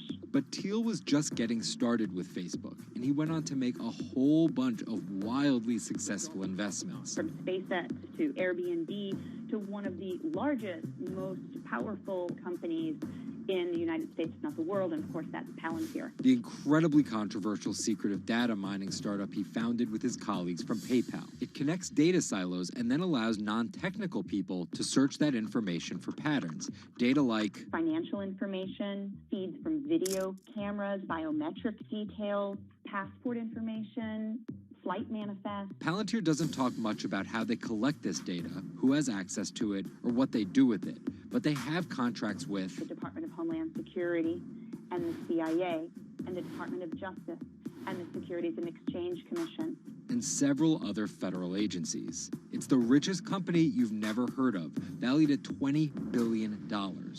But there are plenty of obscenely wealthy people in Silicon Valley. What makes him different... He's a complex ball of multiple contradictions. Take college, for example. Even though college was extremely important for Thiel, there's something called the Thiel Fellowship. In exchange for dropping out and a promise not to pursue college, Thiel would give them $100,000 each. You basically tell people that if you get a diploma, you're saved. Otherwise you go to hell. You go to Yale or you go to jail. Also, his relationship with the press. Here's another contradiction. He's donated to free press initiatives, including the Committee to Protect Journalists. But he also secretly spent tens of millions of dollars bankrolling a lawsuit filed by Hulk Hogan over the publication of a sex tape and bankrupting the independently run Gawker Media. Why did he do this? Because in 2007, one of Gawker Media's blogs, Valuag, outed him as gay. And with the lawsuit, he found an opportunity to get back at them by funding the lawsuit that Hulk Hogan was able to bring then, but he wouldn't have been able to do that without Thiel's money. And finally, Thiel's biggest contradiction, his endorsement of Donald Trump. When he was asked about his support for Trump, he was surprised at the outrage that came with it from many of his colleagues in Silicon Valley. He didn't want more of the establishment. No matter how crazy this election seems, it is less crazy than the condition of our country. After briefly supporting Carly Fiorina in the primaries, Thiel pivoted to Trump, donating $1.25 million to Trump and his associated super PACs in October 2016. And he didn't just help Trump financially. He gave a full-throated keynote speech supporting Trump at the Republican National Convention. I'm not a politician, but neither is Donald Trump. He is a builder, and it's time to rebuild America. And when Trump was finally elected, Thiel was given the reins to an enormous amount of power. And I want to thank you, man. You have a very special guy. He was named the transitional advisor. And in that role, he did a lot of interviewing and a lot of vetting to fill hundreds of cabinet positions. and different jobs within the administration. But it turns out Thiel's support isn't unconditional. Talking to people who spend time with him, I have also heard that he is no longer a great supporter of Trump. It was reported that Thiel was unhappy with the direction of Trump's presidency. Ever since, he's been mum, making no public appearances, no statements, and staying out of the spotlight altogether. Although there have been suggestions that Trump could tap Thiel for a top intelligence post or ambassadorship, there's no indication he'd accept. He's described his relationship with politics as schizophrenic. He gets really involved, and then he runs away as fast as possible. Whether Thiel takes a new position or simply continues as a board director at Facebook and Palantir, at just 50 years old, he's primed to wield some serious influence in technology and politics for decades to come.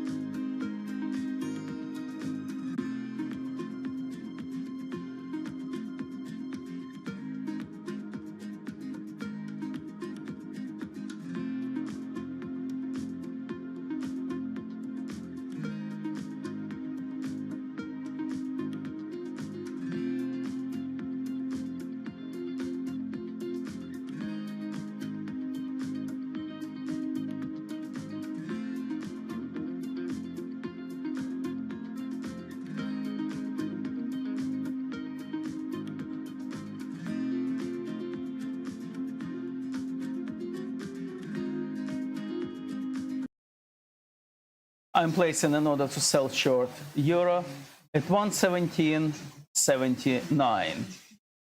Order placed to sell short at 117.79.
Order to sell short removed. It moved too far.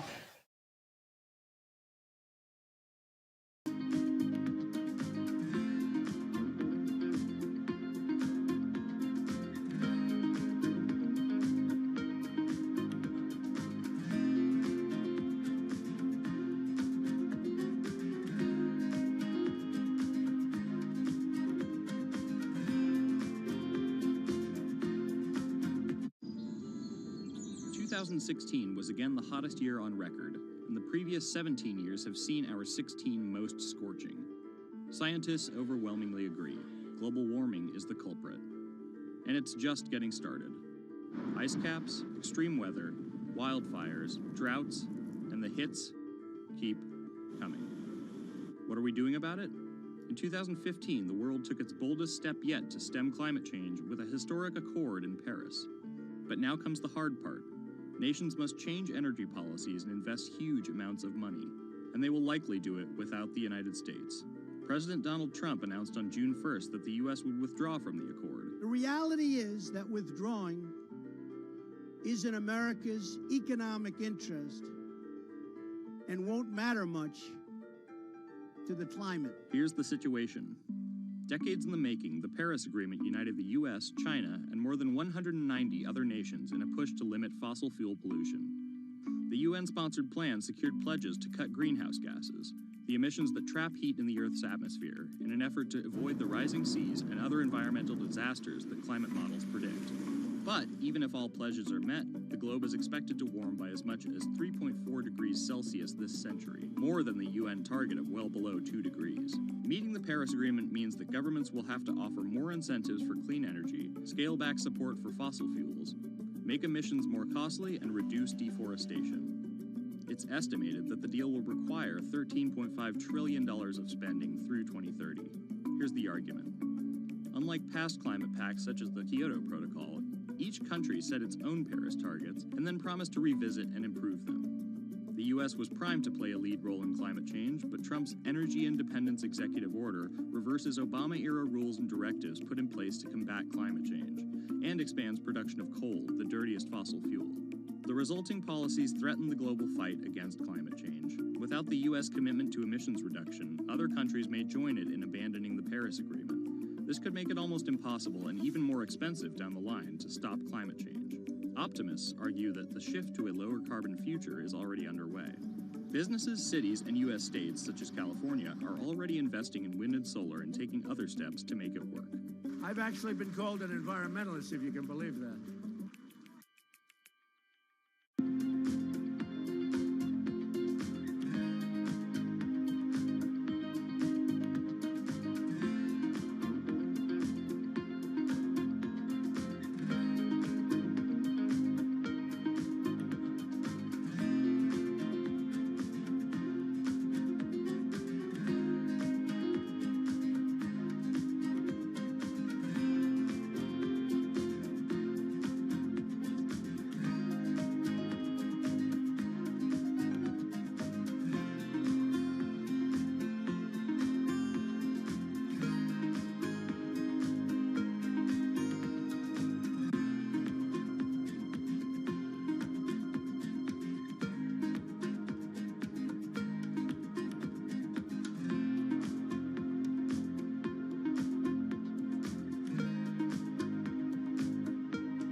There's an inherent attraction to light and being human. And I think on a very deep psychological level, light is this way in which we experience the energy surrounding us in a very personal manner. My name is Matt Dilling. I'm the founder of Light Bright Neon Studio, and we manufacture, produce, and restore neon works of art and design.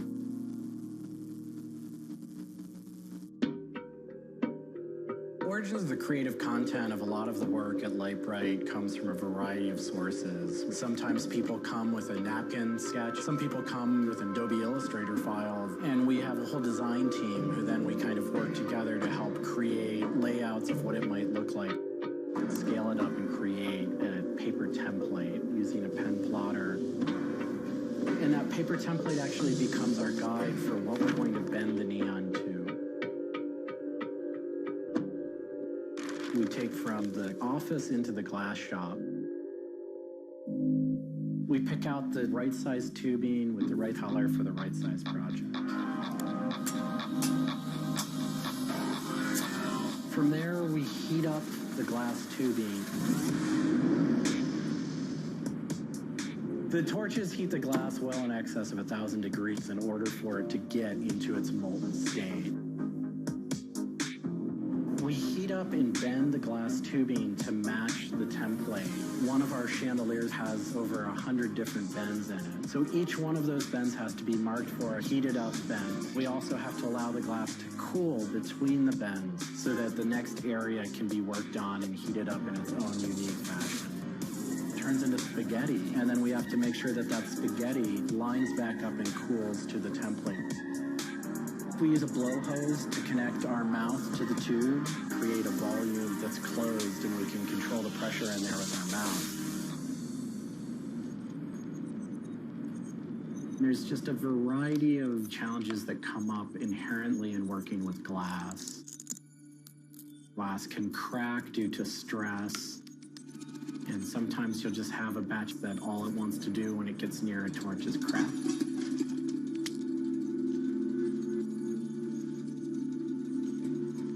After we've bent various components, we have to go in using the crossfire or the hand torch and actually weld all of those pieces together.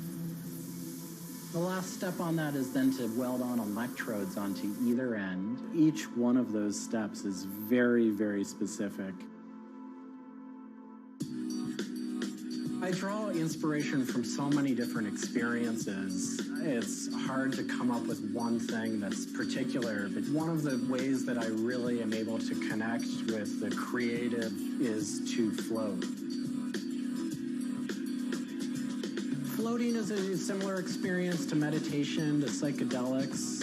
Going into a blackened room and laying out in a body of water and salt that's heated to your body temperature, and it allows for all sort of external stimulation to fall away. And your internal world really begins to bubble up and manifest. You really get to experience a different relationship to your mind.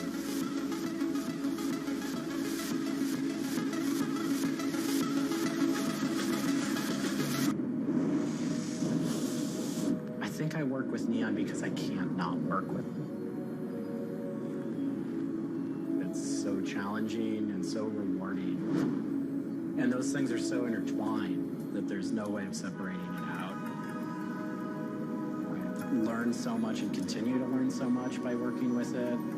I find so much inspiration in working with it, and I just continue to experience new and different things through the medium. It's that close to me at this point.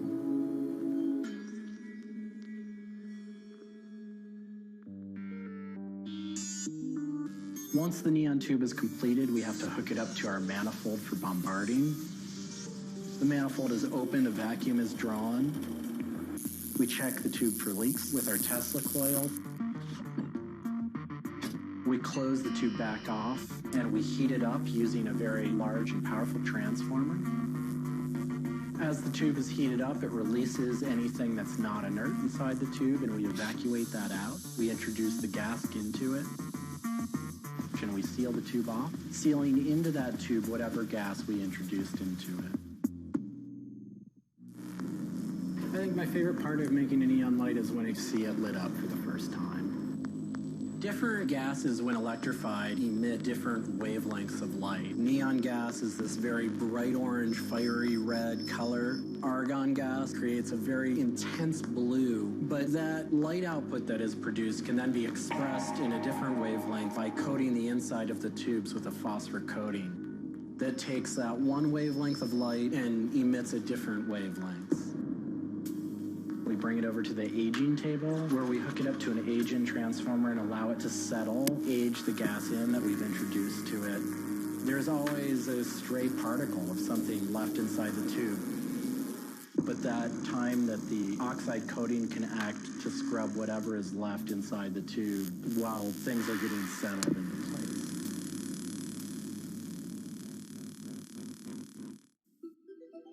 Once the tubes are aged in, we move on to our process of assembling two halves of the fixture together in a jig, gluing up the center of the fixture to its spindle. Once the adhesive dried, we would connect the wires from the fixture together into a transformer, and we turn on power and it lights up.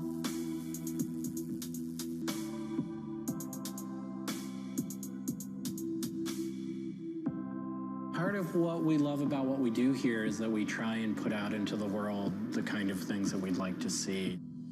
I still am surprised when it lights up. I'm still excited when I get to see it illuminated. There's an ineffable quality to it. To me, is this insight into the inner workings of the universe. It literally is. It's a way of looking at what is surrounding us in the cosmos in a new light.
It's a bit like an addiction.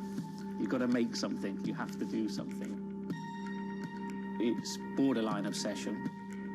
And every bike we build is my favourite bike at the time, and as soon as it's done, I want to build another one.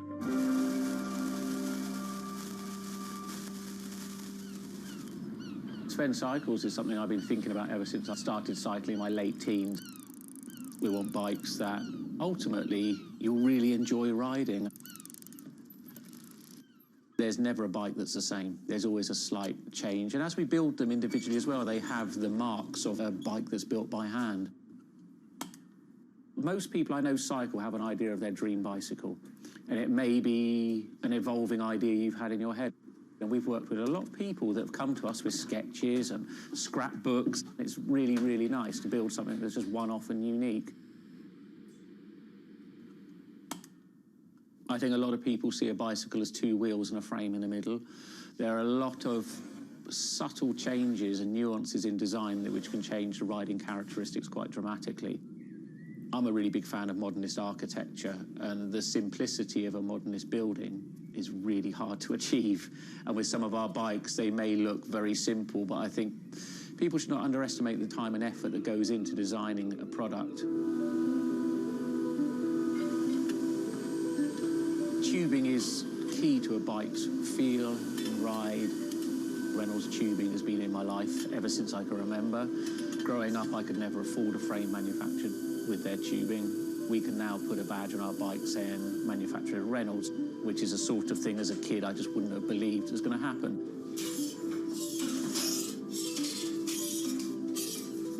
Every part of the bike has a specific tube. It's not universal. The first thing we do is get the tubes out, check they're correct, check the wall thicknesses, sand the edges, make sure it's all really clean, because if it's not clean, the tubes won't join together correctly. We build in steel because I still believe it's one of the best materials to use.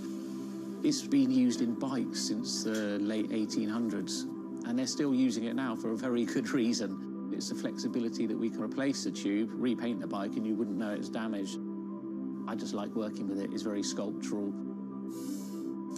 This isn't sort of aerospace precision engineering. It's a steel rule and a marker. So when we're cutting the tubes, it's within a mil or two. But what we're trying to do is take the best from bicycle building in the past and add a little bit of modern flair to it.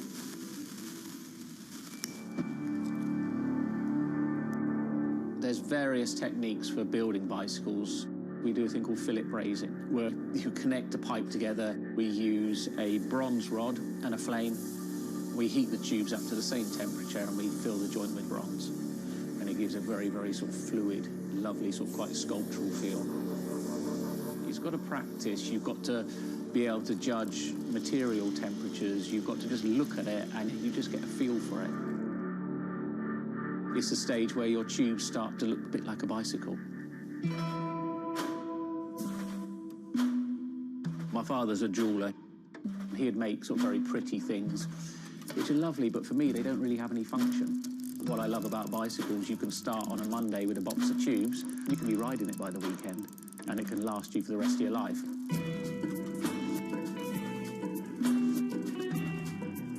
Outside of the frame and forks, the other most important part is the wheels and tyres.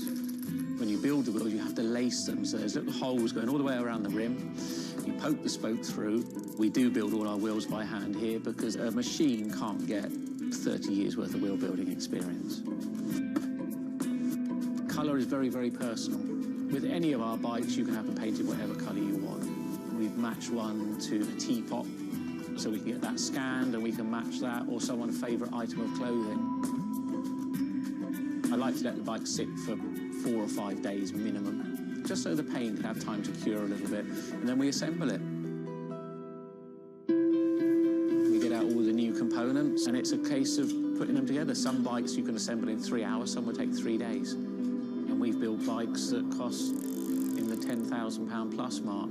Some people, they're saving up and this is their bike and they're going to own it for the rest of their lives. So we just want to make sure they get the right thing.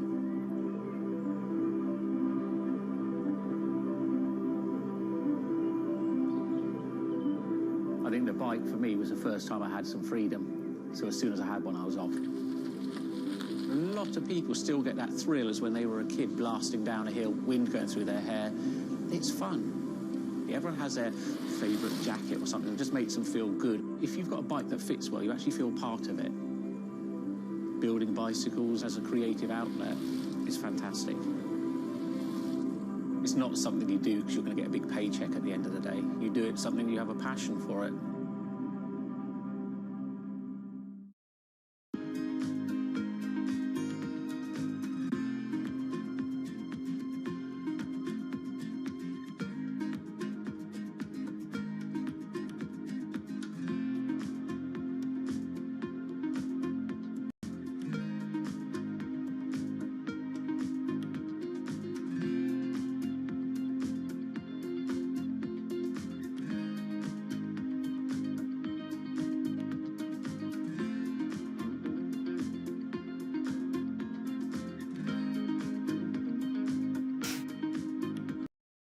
Well, new order place to sell short euro at 117.773.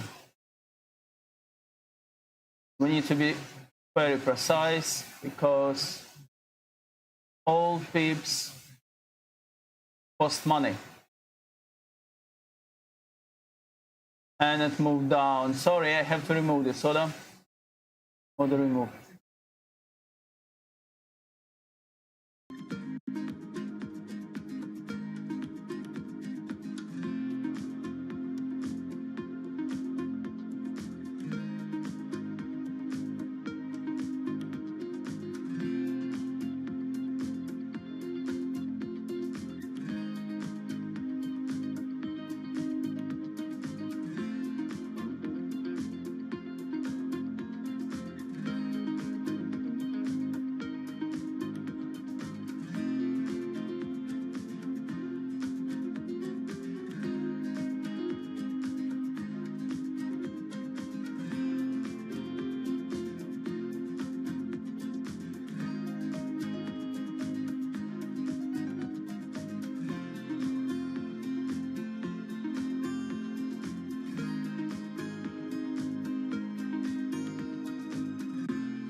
If you ever saw a wooden surfboard, it was probably hanging in somebody's house or underneath the deck.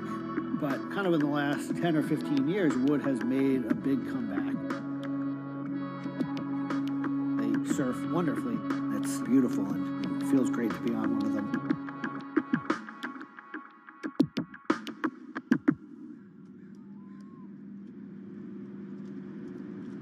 I always had a love for wood and kind of passionate about things that went in the water.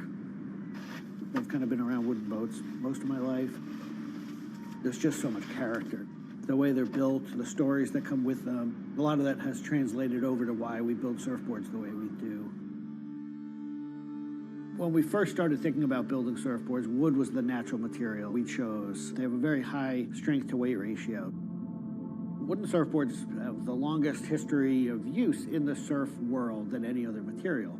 People have been surfing wooden surfboards since kind of the first documented history of people riding waves. The board starts in CAD, where we take a 3D model, break down the shape, and kind of create frames and templates and all the inner parts of the board that we get cut on a CNC machine.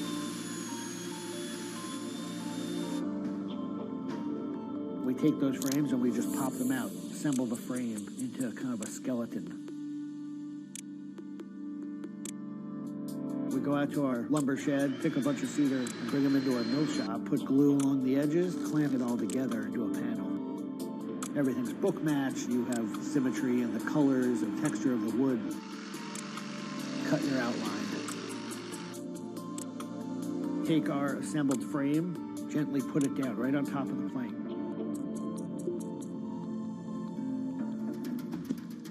Once that foundation is started, you're basically building up the three-dimensional shape, the outside part of the board, using lots of strips that kind of interlock and fit together. Every piece of wood is going to be different, and it's all going to react differently. There are frustrations with it, but I think that's one of the things that keeps it challenging. You learn to read the kind of what the grain lines are doing and what the color of the wood is telling you.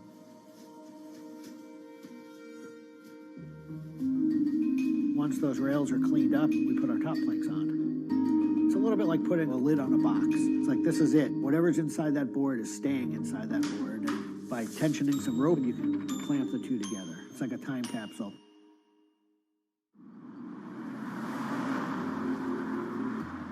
What makes our boards unique are they are built right here in York. They're built using material that grows right here in the state of Maine. They're built 100% by hand by local craftspeople and surfers. There's a lot of time that goes into these boards, between 40 and 60 hours, start to finish. We wanted to build surfboards that were as hollow as they could be, but still be strong enough to work well. Too light and they don't surf well, but too heavy and they don't surf well. So there's a balance point there, and that's where we try to be. Taking the board off the rocker table once the top has gone on, that is by far one of my top favorite parts. It's just you and a shaping stand, a board, and a hand plane. Everything else is out of your view. It's simple, it's pleasurable, it's quiet. You can be with your thoughts and you can just kind of be present. There's something about taking a nice sharp edge tool to a beautiful piece of wood and feeling the curls coming off and knowing that every pass that you're making, you're kind of getting it closer and closer to what you have in mind.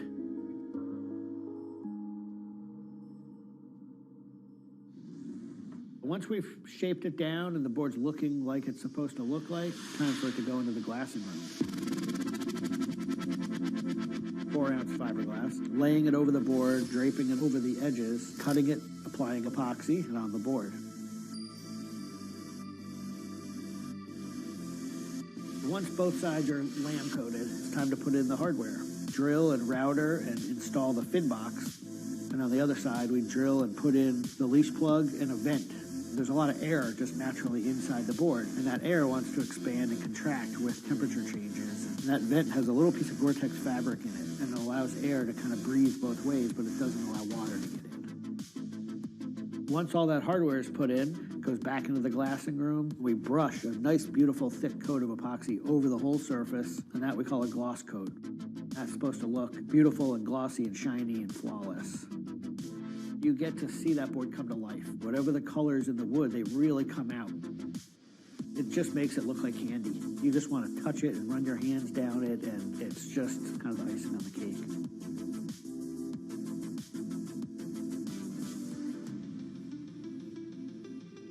Once everything is hard, we put it into what we call the oven, get that epoxy to cure, really kind of bake it, and just get it to harden. Put in the fin, screw in the vent, and ship it out. We just love the idea of building something that's sustainable and long-lasting and made by hand. Kind of gives you a deeper connection to the product over something you might buy on a shelf.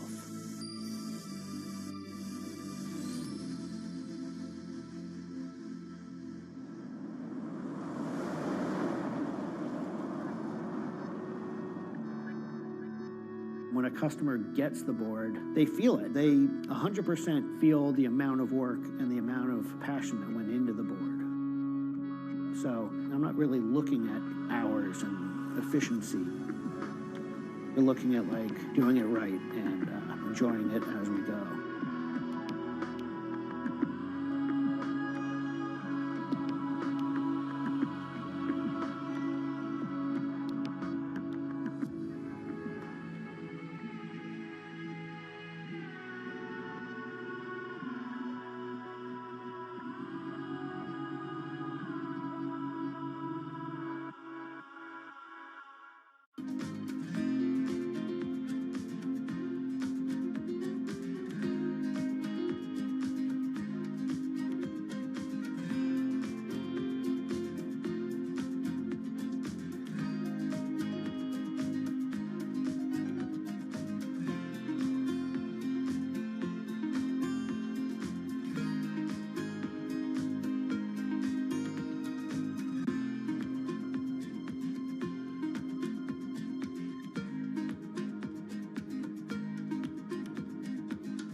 Ma Baoli, better known as Gang La, is one of the 4 Grand Marshals leading New York's Pride Parade this year. But in the country he comes from, being gay is still a social taboo. The CEO of a Beijing-based internet company is on a mission to improve the lives of millions of gay men in China. 对于每一个 LGBT 人群来说，即使这个国家不允许你跟同性爱人结婚，但是你仍然要勇敢地去选择你自己的生活，你仍然应该拥有幸福生活的权利。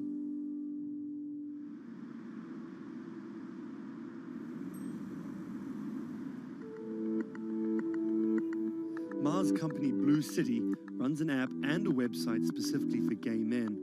Blued is one of the biggest gay social networking apps in the world, with an estimated 30 million registered users. Unlike most other apps, Blued is more than just dating or hookups. 大家可以在我们这个软件里面找他自己的情感，然后可以阅读相关的内容，然后可以进行一些娱乐，比如玩游戏啊，比如看直播啊等等。Back in 2000, when Ma studied at a police school in northern China, he realized he didn't feel like everyone else. 因为他们都找女朋友，然后谈恋爱，但是我对长得好看的同性的男生，我反而觉得对我更有吸引力。所以那个时候我就到互联网上去找这样的一些资料，然后希望能够告诉我自己我到底是谁。互联网上所有的信息都是负面的，都是错的，就是说同性恋要电击疗法，要被治疗，然后要吃药等等。After visiting some foreign websites with different attitudes to homosexuality, Ma created his own site for a Chinese audience, encouraging people that 他们也是正常的，他们不用自卑，然后也不用自杀。Even though attitudes towards homosexuals are slowly changing in China, it's still a social stigma. The virtual world of Blued, where members can be open about their sexuality, is for most a striking contrast to their real lives. This is live streaming, a function added to Blued in late 2015, right as the internet craze was starting to take off in China. Many self-made stars like Jin make decent amounts of money by receiving audiences' virtual currencies and gifts. 我们不是彼此的初恋，初恋这种事儿多不靠谱啊。For Kyle and Klaus, a couple who have come out, live streaming on Blued means something different. 其实我经常会收到很多粉丝的一些互动的留言，就是类似就是说你们让我们看到了同志情侣之间的一些希望啊，我看到这样的留言我是很欣慰。The government's rules for acceptable content online may shift quickly in China, with LGBT material in a gray area. Many companies feel the chill of the recent internet crackdown, but Blue City still runs as usual. Ma has won the Chinese government's trust by helping with HIV prevention among gay men. A third of the company's staff are dedicated to screening pornographic and politically sensitive content. 我不太多的愿意去对抗，我更多的愿意去对话，去改变他们的想法。我觉得这个可能在中国来说是更有效的。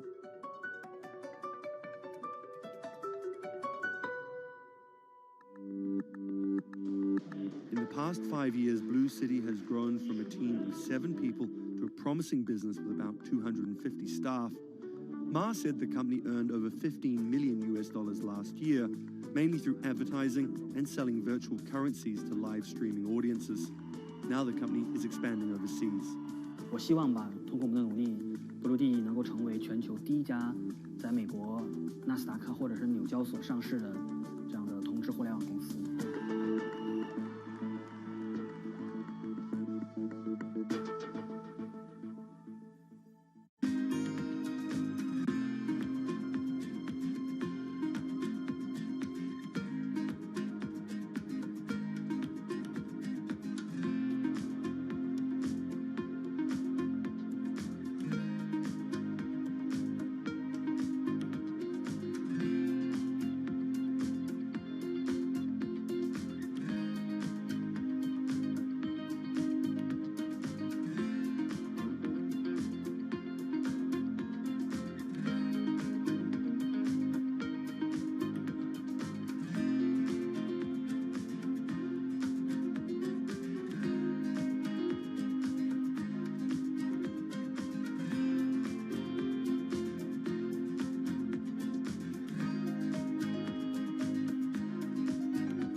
This is Rich Chiga.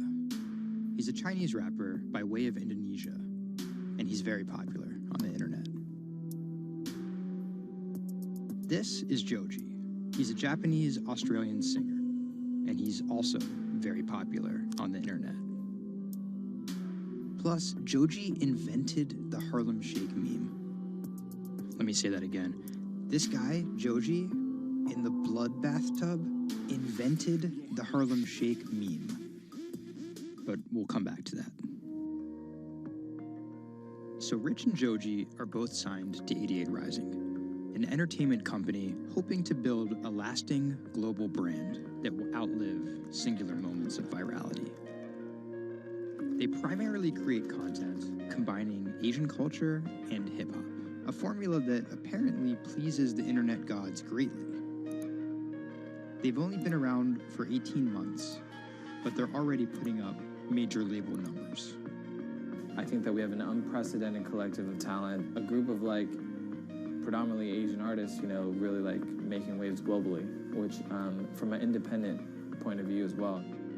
88's founder, Sean Miyashiro, cut his teeth launching Vice's electronic music channel, Thump.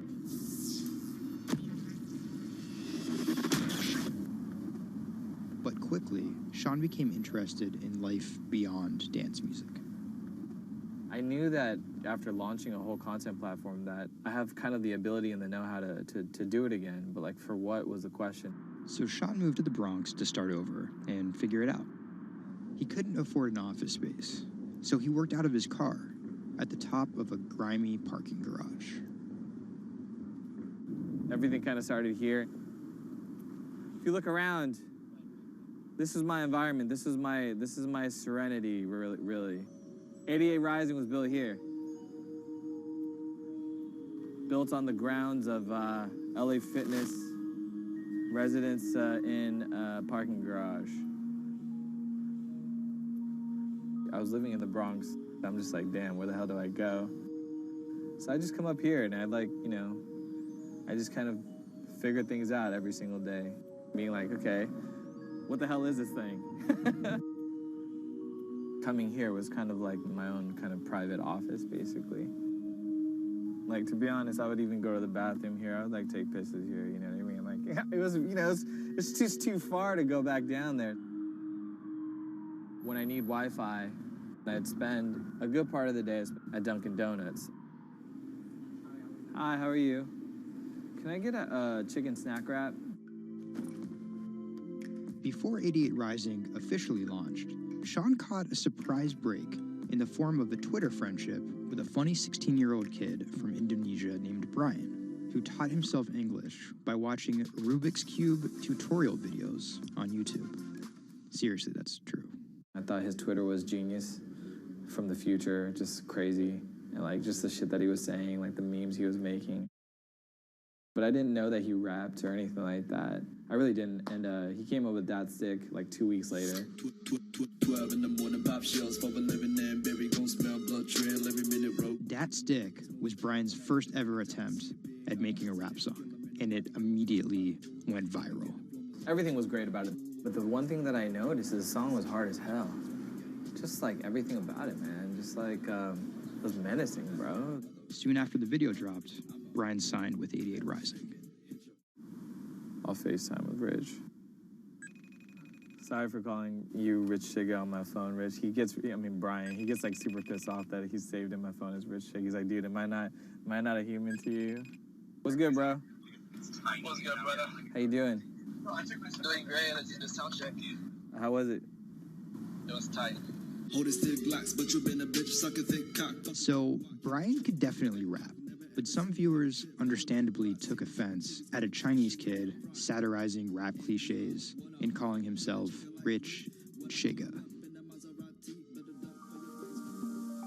But if a group of well-known rappers saw the video and genuinely liked it, that could at least help validate Brian as a legit hip-hop artist. Plus, it could be really funny. It was just kind of an idea that I just had on the spot. Everything that rappers say is better and funnier and smarter and wittier. It's just more entertaining. We just edit it as tight as possible, put it up, and It really worked. 12 in the morning, pop shit. Yo, this nigga got a pouch on and a Reebok pouch.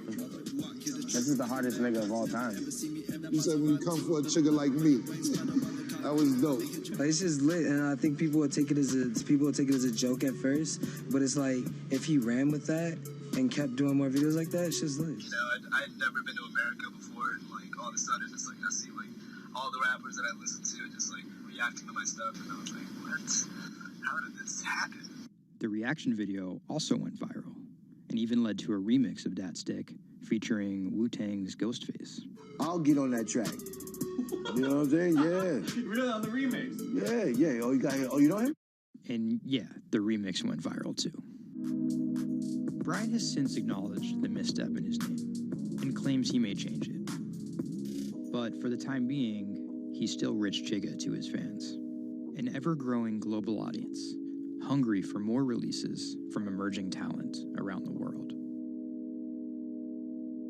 I didn't know that it was gonna be this impactful and this important to people, and I'm very thankful and blessed that it has. And every day now that I wake up, it's like it's just like a new mission every day. A major part of that mission involves Joji. Remember the bloody bath guy?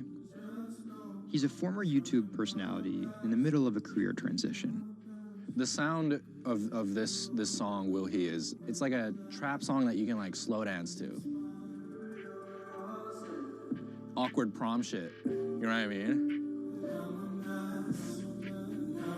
I used to do crazy episodic internet videos. It was going well, and one day it was me and a few friends just in a room. We were casually chilling, and then someone plays the song, and it's brand new at the time. I happened to have a lot of costumes laying around, so I told the other guys, I was like, get in these costumes and let's just dance to it. Like, who cares? We were like, okay, let's just go crazy at the drop. So that video goes up. I go to sleep, and the next morning, everyone's doing it. Like, next morning.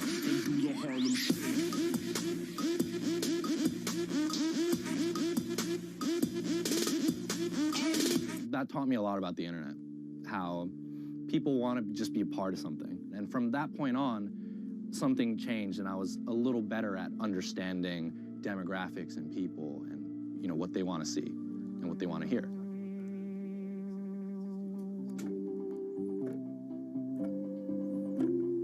I was friends with a couple other artists who were affiliated with 88, and then I also started to realize that 88 is the bridge between Western and Asian entertainment, and I really wanted to be a part of that.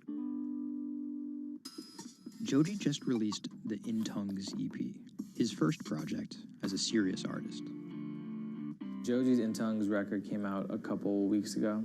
It's #2 on Billboard on the R&B charts, which is crazy for, independent release, and he's like a brand new artist. And the success is even more impressive, knowing he went from creating something like this, It's just Taco Bell. What could possibly go wrong? to creating something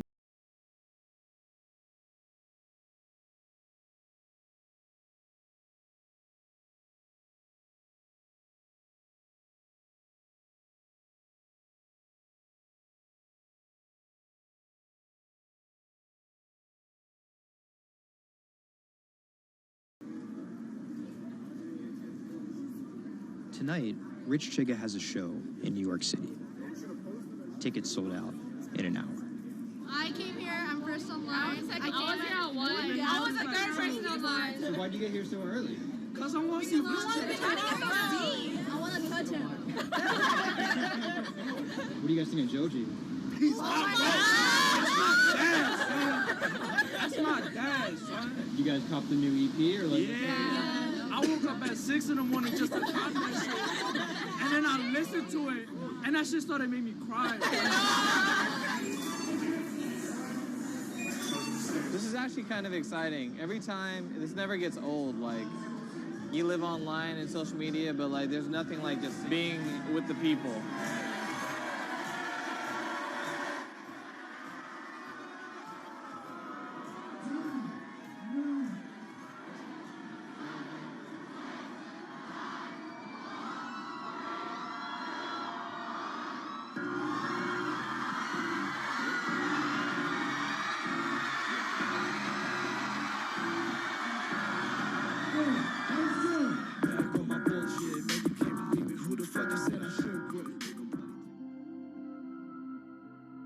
More often than not, viral success happens by accident.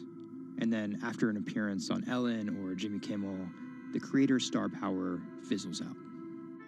But Idiot Rising has figured out how to turn potential gimmicks into brands with an actual following that keeps coming back for the next thing. Oh, shit!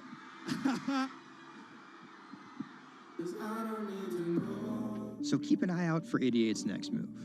But more than likely, it won't be covered on network television or terrestrial radio. Although, as they've already proven, nowadays that really doesn't matter.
Online retailer Farfetch is betting it can shape the future.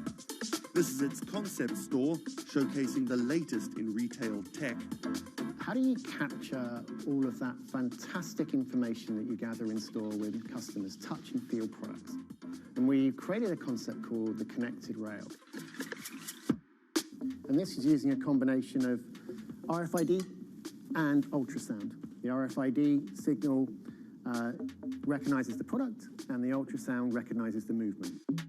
Take the product off, and then you'll start to see your products appear. And essentially, it's like online browsing behavior. Whichever products you touch and pick up in the store are automatically sent to your app. This is effectively what you've created is your in-store wish list. In the middle, you'll see essentially a hologram of the product. What the customer sees, they control the experience on a touch device. What this allows the customer to do is take elements of products and then add their own style to it.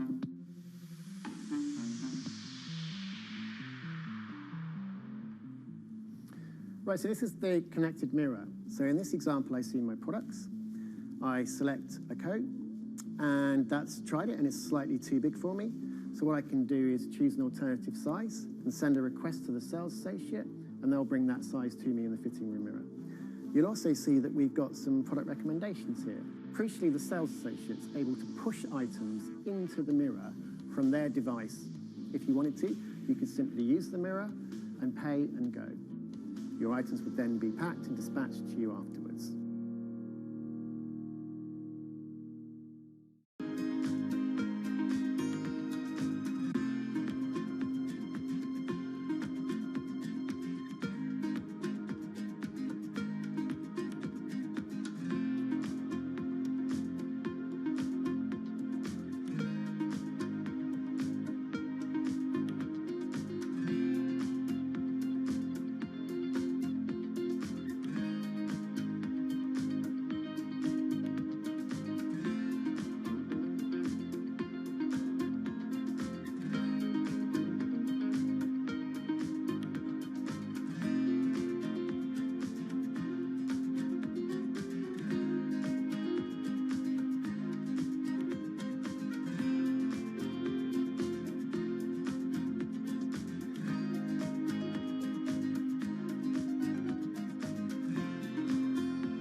Do you want me to turn you so you're looking outwards? Yes, please. How about there? First time we came out with B, Jade said, "It feels like I've been released from prison." Do you want these, Mrs.? Definitely. Definitely. Right. Yeah. And she could say hello to everybody, people she hadn't seen for months. It's Hi, it's Jade. Oh. So you can talk to Jade through this. Hi, Katie. She's there. Hi.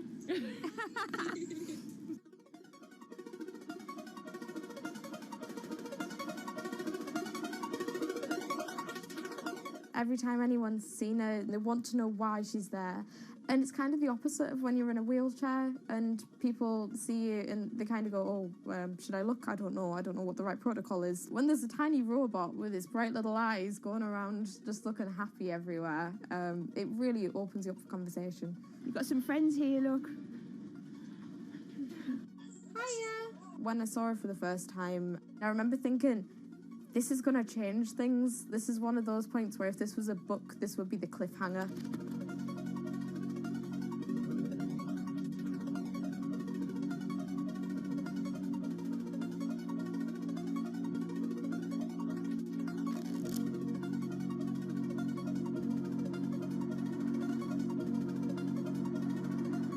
condition called Ehlers-Danlos syndrome, which means that I have a lot of dislocations, there's a lot of pain, and a lot of seizures and whatnot. So I can end up on my own in my room for long periods of time.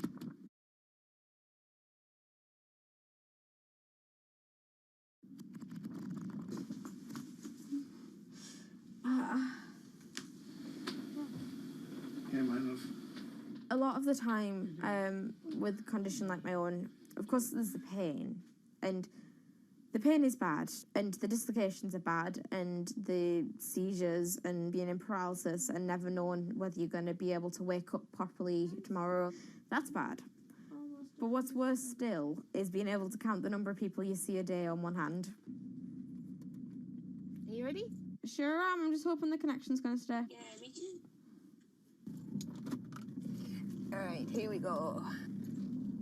When you're used to just the same little metre by metre and a half window every day, and you've been there for months, being able to just see the sky from somewhere else, or the tops of trees, or a sign, is incredible. Or being able to have that kind of chat in the car that most people would probably take for granted. I'm going to go past Grandma and Grandad so you can give them a wave. Now, if Jade is particularly seizure-y, she can still take part. And that's brilliant, really, because before she would just be left in a bed or in the house with just her carers. It's quite a small world, that. Right, so there's one of them. Here, this costume I'm busy making at the moment. When I'm not on bed rest and I'm not just wearing pyjamas all the time, I enjoy being able to dress as different characters and go to Comic Cons and that kind of thing, because it just lets me show a different side of myself, and it's a bit of fun. If you can't go out that often, you've got to enjoy it when you do. Was that? Good.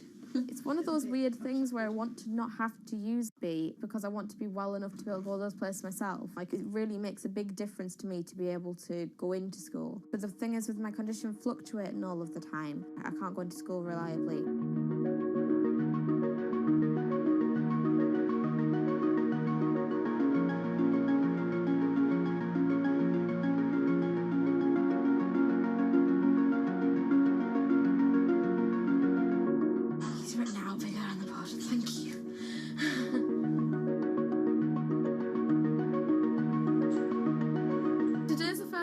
I've been in school via B, and so far it's interesting. Still a few little things that we need to work out, but for the most part I think it's going fairly well, and it's brilliant because I can really tell the difference between today and yesterday.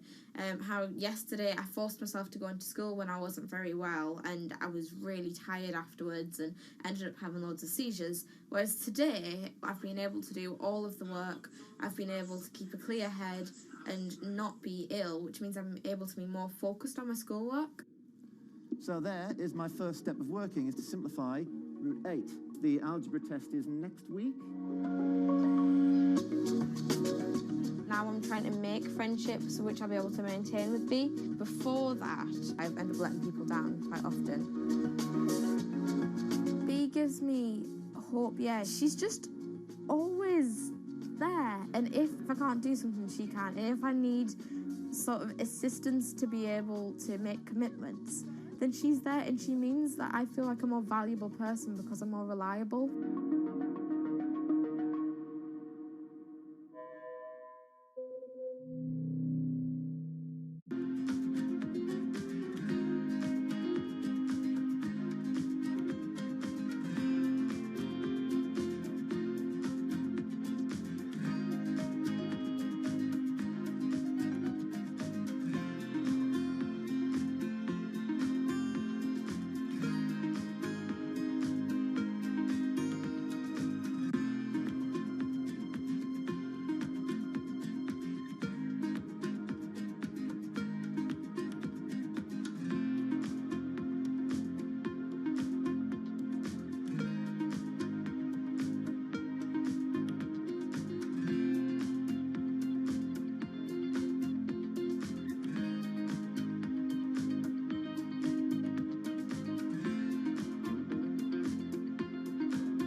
When it debuted, the 4G wireless we have today allowed people for the first time to hit the road and explore unknown places with only a smartphone for directions.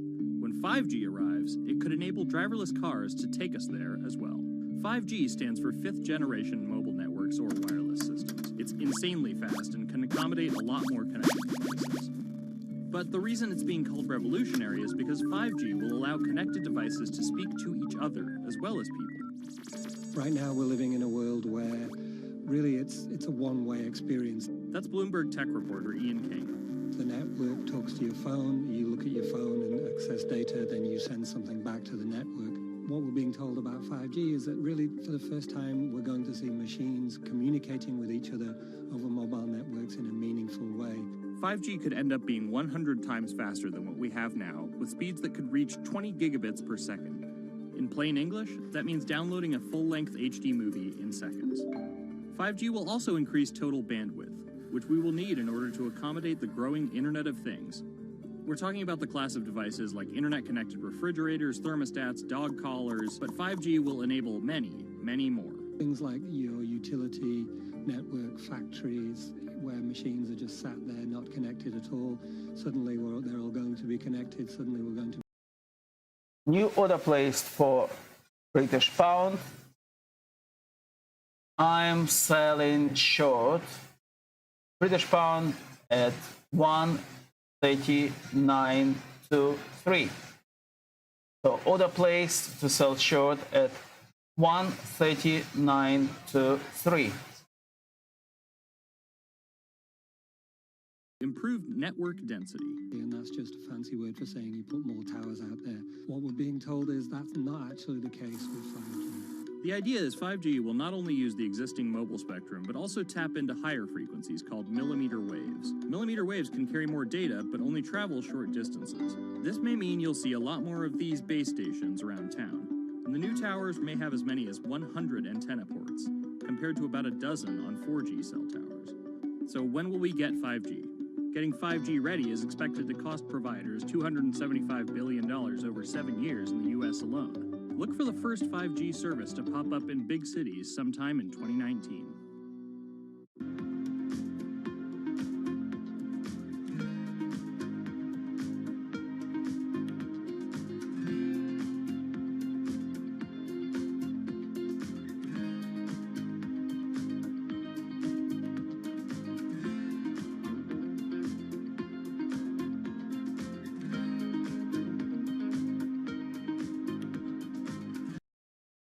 New short position open at 139.23 on British pound.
The cubicle represents a tyranny.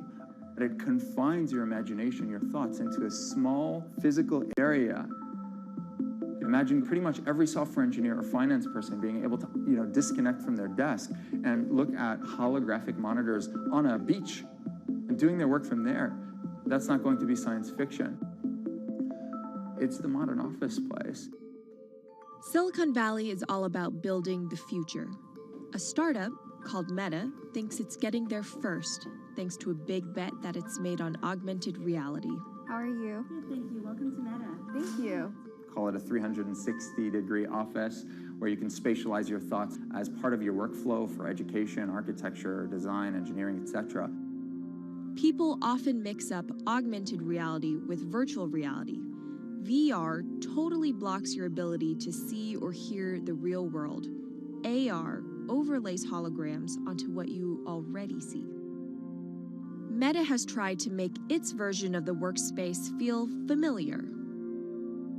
You grab the hologram instead of using a controller or a mouse, and your brain already knows how to do it. In other words, we've designed an operating system that humanity has always known how to use. So you can see this eyeball, which is, by the way, photorealistic. You can see my hand is occluding the eyeball, and now the eyeball is occluding my hand, right? You see those two circles? They get small, and then they turn into this glowing white ball, and then I can move my hand around supernaturally. I can do this with two hands and rotate the thing. I can stretch it. I can throw it back right into the shelving system, and that's all you have to learn to become a modern worker. And to prove this, the employees at Meta have started to get rid of their computer monitors, trading them in for Meta's augmented reality headsets.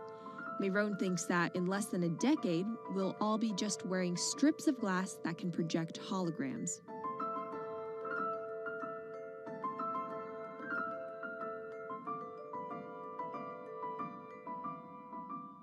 In the early 80s, everybody had computers on their desktop, but no one was using them because they had a lot of work to do. So they were still using typewriters. And at some point, the CEO took all the typewriters away and everybody was forced to use their computers. So it's very exciting to see a new generation of technology, a new paradigm. I consider us like pioneers in the holographic world. I'm pulling up my browser with my hands and sending out emails to colleagues and just kind of really acclimating to the new environment.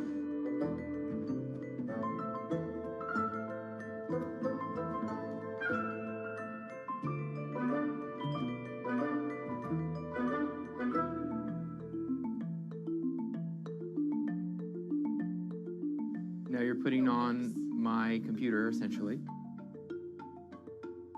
Our digital lives live on our phones. We have all of our pictures and notes and all these kinds of things. So why don't you write yourself a little sticky note? I like it. And go ahead and just take your fist right over the top of the sticky note and close your fist. And now... Oh, what? Meta's own transition to augmented reality has run into plenty of unexpected problems. And it's still going to be a while before you'll start to see these devices in your office. But I think it's a future worth waiting for. If we could see these holograms between us, we will have been able to share our work with one another more naturally, more efficiently, and more productively than ever before. Humanity will have evolved slightly.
This is Hatsune Miku, Japan's sensational virtual pop star. She's released over 100,000 songs in multiple languages and performed sold-out concerts around the world. Her image has appeared in games, on TV, in car races, and is even etched on the side of a Japanese space rocket. I came for Hatsune Miku, Carlos. She's Lady Gaga's favorite digital pop star and opened shows for her in the US 3 years ago. Tens of thousands of fans attended her exhibition and live shows near Tokyo recently.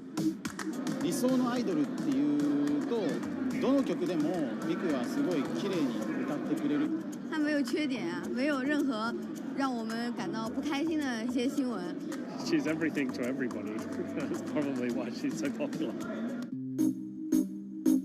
Miku's creator Hiroyuki Ito and his Sapporo-based company have been developing the virtual diva for over 10 years. 初音ミクとは、キャラクターとしてすごく、YouTube とかで検索すると、たくさんの初音ミクが出てくるんですけども、元々の、初音ミクのその原点は歌声を合成する、ソフトウェアなんです。Both the software and character are named Hatsune Miku, meaning the first sound of the future. Originally based on Yamaha's Vocaloid technology, Miku the software has a sound bank containing voice samples and a huge array of tools. You input the melody and lyrics, then Miku the character sings them.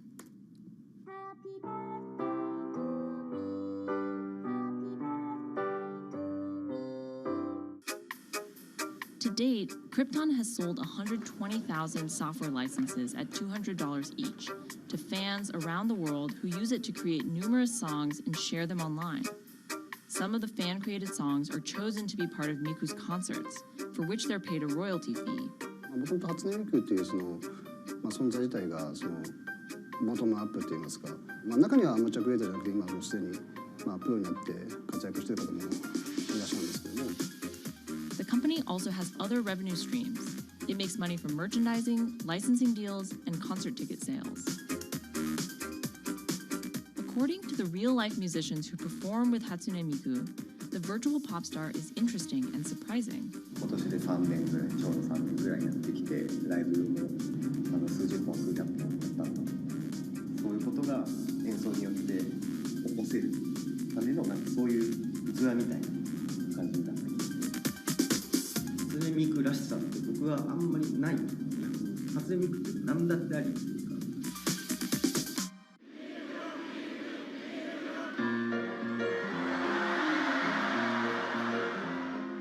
For Ito, Miku has the potential to change the way we think about music. そういう新しいそのテクノロジーによって新しい音楽のあり方っていうものを模索していきたいと思っていました。 And for her fans, it goes even further. ミクって魂がないので、だからみんな魂を作り上げるために存在する。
Now, there are a lot of fitness gadgets out there. In my quest to get fit, I tested 17 of them over the last few months. At least one personal trainer I know was a little bit skeptical. Yeah, I've been watching these new technologies come to the market for almost as long as I've been a personal trainer. They're just tricks and tropes. They're not much different than the Bowflex machines or, to be honest, the original Jane Fonda workout video. But some of these gadgets that are just coming to the market do so much more than what they used to do, just tracking your activities. Out of all of them, this chest strap was my favorite. It comes with a robot coach that points to the future, one where you might not need a human trainer at all. And it works like this. You wear the chest strap so that it can read your heart rate, and that connects to Move's free app that talks to you. Welcome to Move Heart Rate Hit Outdoor Running. Let's get moving and warm up in zone 2. Move's computerized coach tells you what to do at that exact moment, whether you're running outside or you're doing body weight exercises indoors. Swing your arms faster to get your legs moving quicker. Let's crush this round. And by reading your heart rate, she knows exactly how hard you're working. She keeps you honest. Way to go, you are in the target zone. Keep pushing, you're almost at the end of the round. Don't give up. I've been running for 7 years now, and my biggest problem is that I never push myself hard enough. I end up going on the same slow, comfortable 30-minute jog, but the Move HR Burn blasted me out of that rut. By the end of these half-hour exercises, I was drenched in sweat in a way that I never am when I work out alone. Training with a real person is great, whether that's your group instructor or your coach or your personal trainer, but humans, they're expensive. For the rest of us, this $60 gadget is all you need.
what does it take to change the world?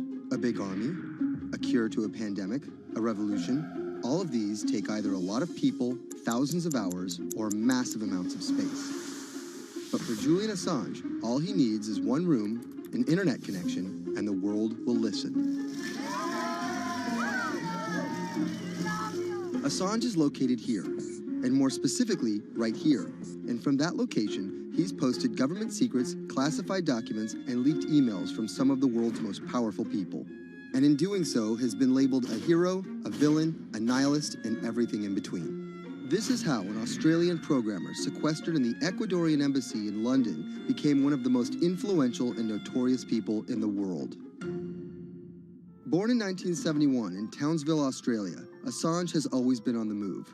Living in over 30 homes by the time he was in his mid-teens, Assange, along with his mother and half-brother, finally settled down in Melbourne. His introduction to hacking started at 16 when he was given a Commodore 64, which he attached to a modem.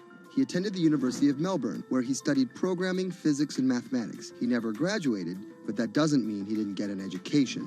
By 1991, Assange hacked into the Pentagon, U.S. Navy, and other branches of the U.S. government. In 1996, he was caught by the Australian Federal Police and charged with over 30 counts of hacking and computer-related crimes.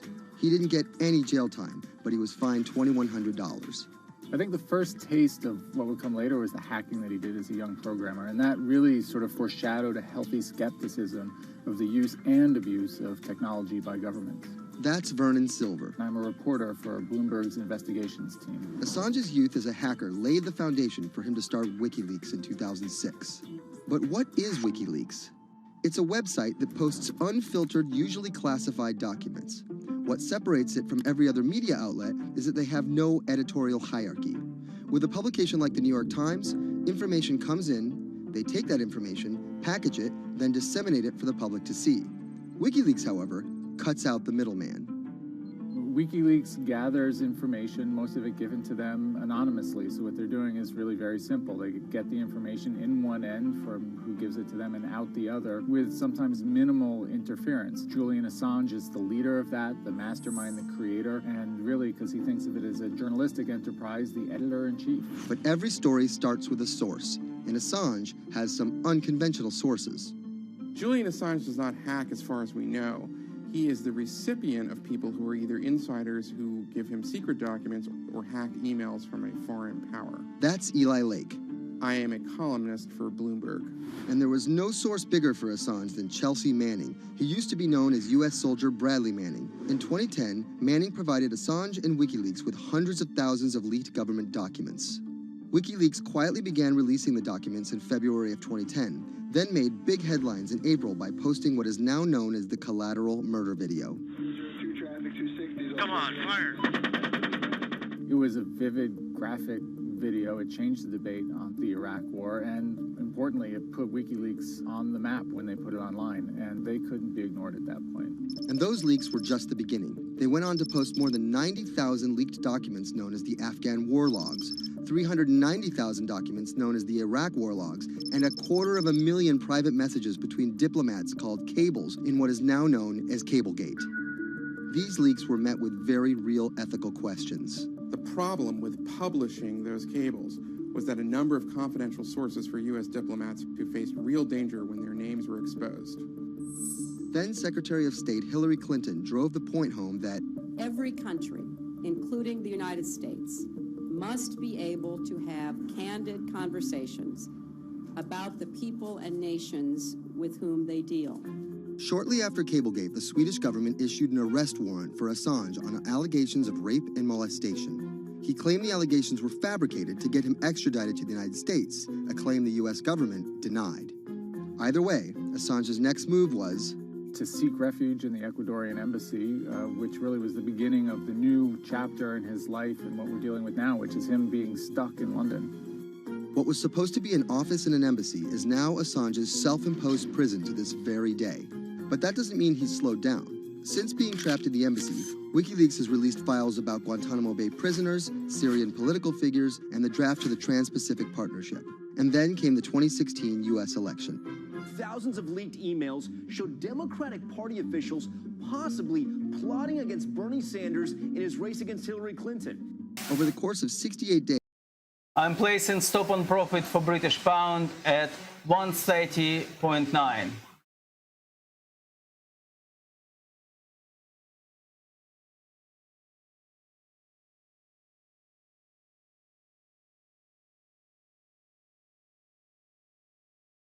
Okay, stop placed at 130.9. Bernie Sanders' campaign. One thing we don't know is who gave Assange the stolen emails in the first place. Many leading Democrats say they suspect it was the Russians. They released an analysis from a private cybersecurity firm that had said it was the Russians. But Assange claims our source is not the Russian government, and it is not a state party. So this is where we stand today. The public still doesn't know who provided the emails to WikiLeaks. Meanwhile, Assange is still running WikiLeaks and still releasing documents. In March 2017, he started publishing documents from the CIA's Center for Cyber Intelligence called Vault 7. The CIA, the agency charged with finding and keeping our top secrets, can't keep its own secrets. As long as Assange has a connection to the world, no government secret will be too far from exposure. Julian Assange is still in the embassy. Maybe he'll leave, maybe he won't. Kind of regardless, his work has been done.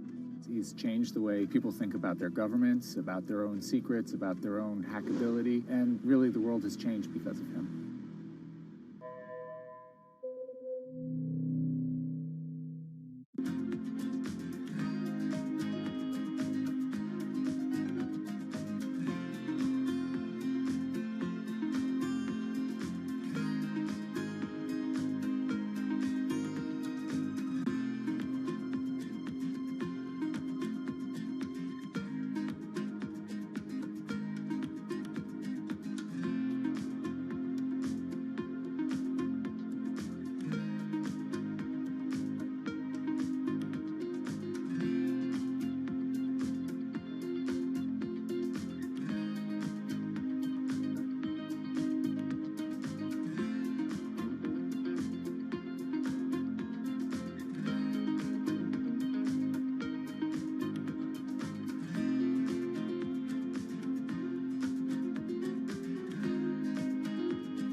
To expose everything you won't admit.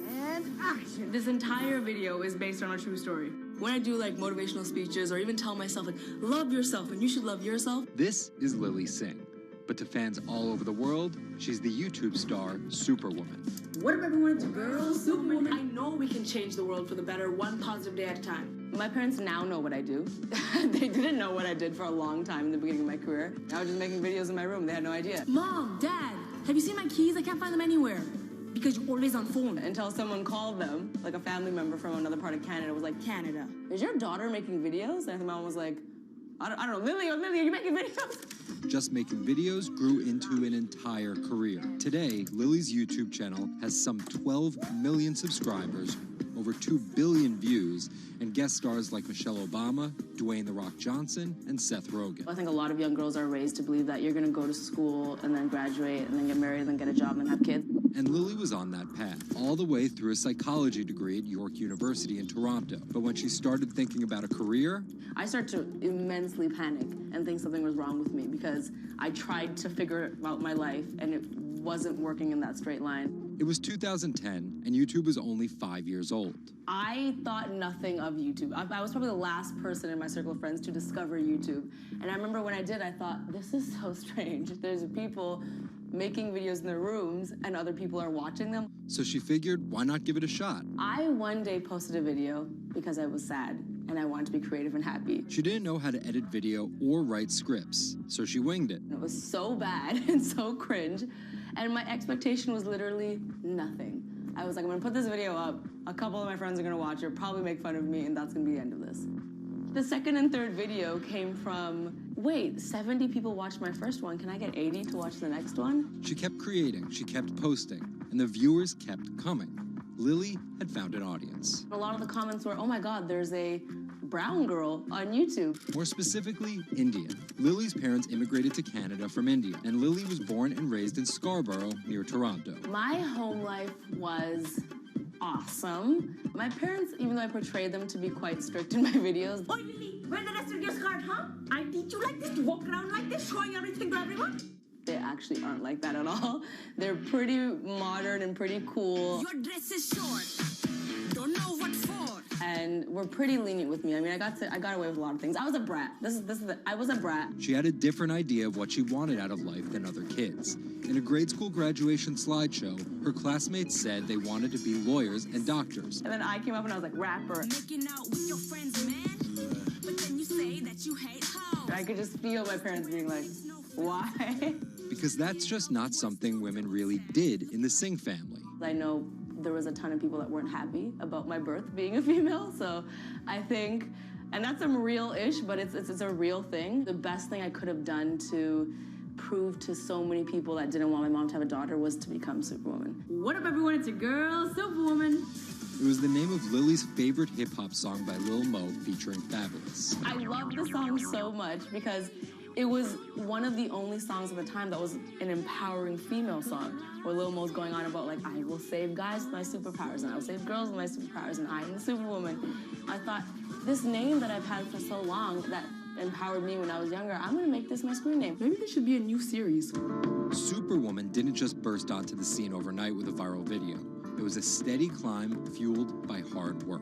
The moment that I thought this is going somewhere and this could be a career was the first time I performed internationally. It was in India. And it was the first time where I was truly across the world and people knew my videos. Singh has transformed herself from a bratty kid to an internet personality to a media mogul. She starred in a feature film, A Trip to Unicorn Island, in 2016. And her book, How to Be a Boss, hit the New York Times bestseller list in 2017 while she was on a 30-city international tour. Lily started out with the goal of getting millions of subscribers and financial security. Hurry the hell up! But after surpassing those goals, success has new meaning. I've really come to terms with the fact that my definition of success is what's the best legacy I can leave behind. And it's not the number of views, the number of subscribers. It is the number of people that can say, this girl changed my life or changed something in my life positively.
energy is often found in the brains of deceased athletes, military veterans, and others with a history of repetitive brain trauma. Hundreds have donated their brains to the VA Boston University Concussion Legacy Foundation Brain Bank. This is a former NFL player who died in his early 70s, and this is a veteran who also died in his early 70s. Dr. Ann McKee dissects these brains. The hippocampus and the mammillary bodies are very important for memory. I can see that they're slightly affected. McKee recently dissected the brain of former New England Patriots player Aaron Hernandez, who was convicted of murder and later committed suicide. You'll see right away that the brain is showing signs of shrinkage. You can see the crevices in the brain that you can't see in the normal. McKee says Hernandez's severe case of CTE impacted his decision-making, depression, and ability to control rage and aggression. Right now, she thinks we're underestimating how many people have CTE. We were able to distinguish between CTE and controls and CTE and Alzheimer's disease. The next question is, can we do this in the blood, and can we do this in living people? And we aren't there yet with those answers.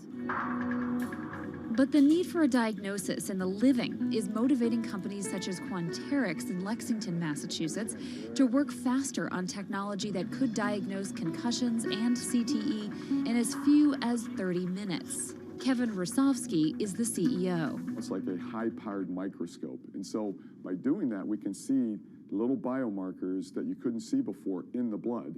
Quanterix received a grant from the NFL and just went public. Since then, its stock is up more than 40%.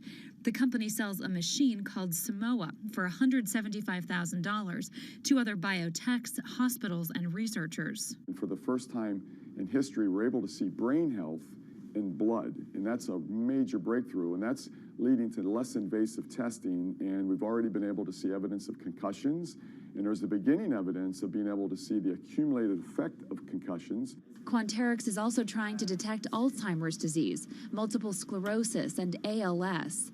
Rosovsky says he thinks diagnosing concussions will be easier than diagnosing CTE. Diagnosing CT in the living probably is a couple years away. We're real excited to see the progress, but reducing some of that work into actual tests in a laboratory takes time. There's regulatory approvals. There's a lot of red tape that you have to go through. Also in this race to diagnose CTE in the blood are Athlon Medical and Exosome Sciences.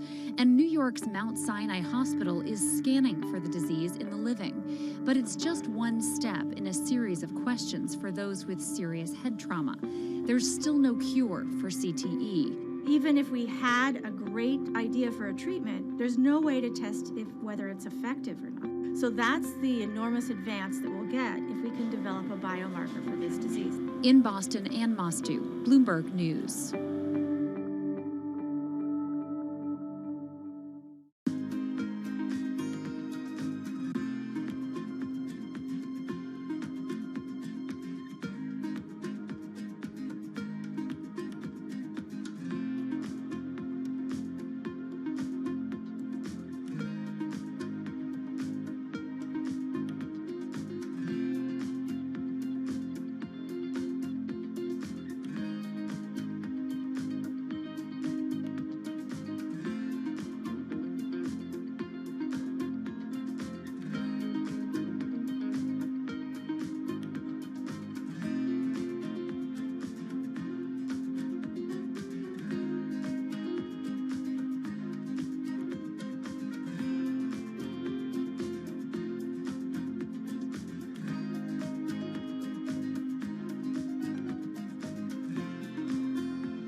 Wine is a $300 billion global industry where one person's opinion can make fortunes or break them. That's because of this man, Robert Parker, and his newsletter, The Wine Advocate. For 3 decades, he dominated as the world's most influential wine critic. Now Parker's protege is building an empire of his own. Antonio Galloni runs Venice. Antonio, tell me, what are you trying to build at Venice?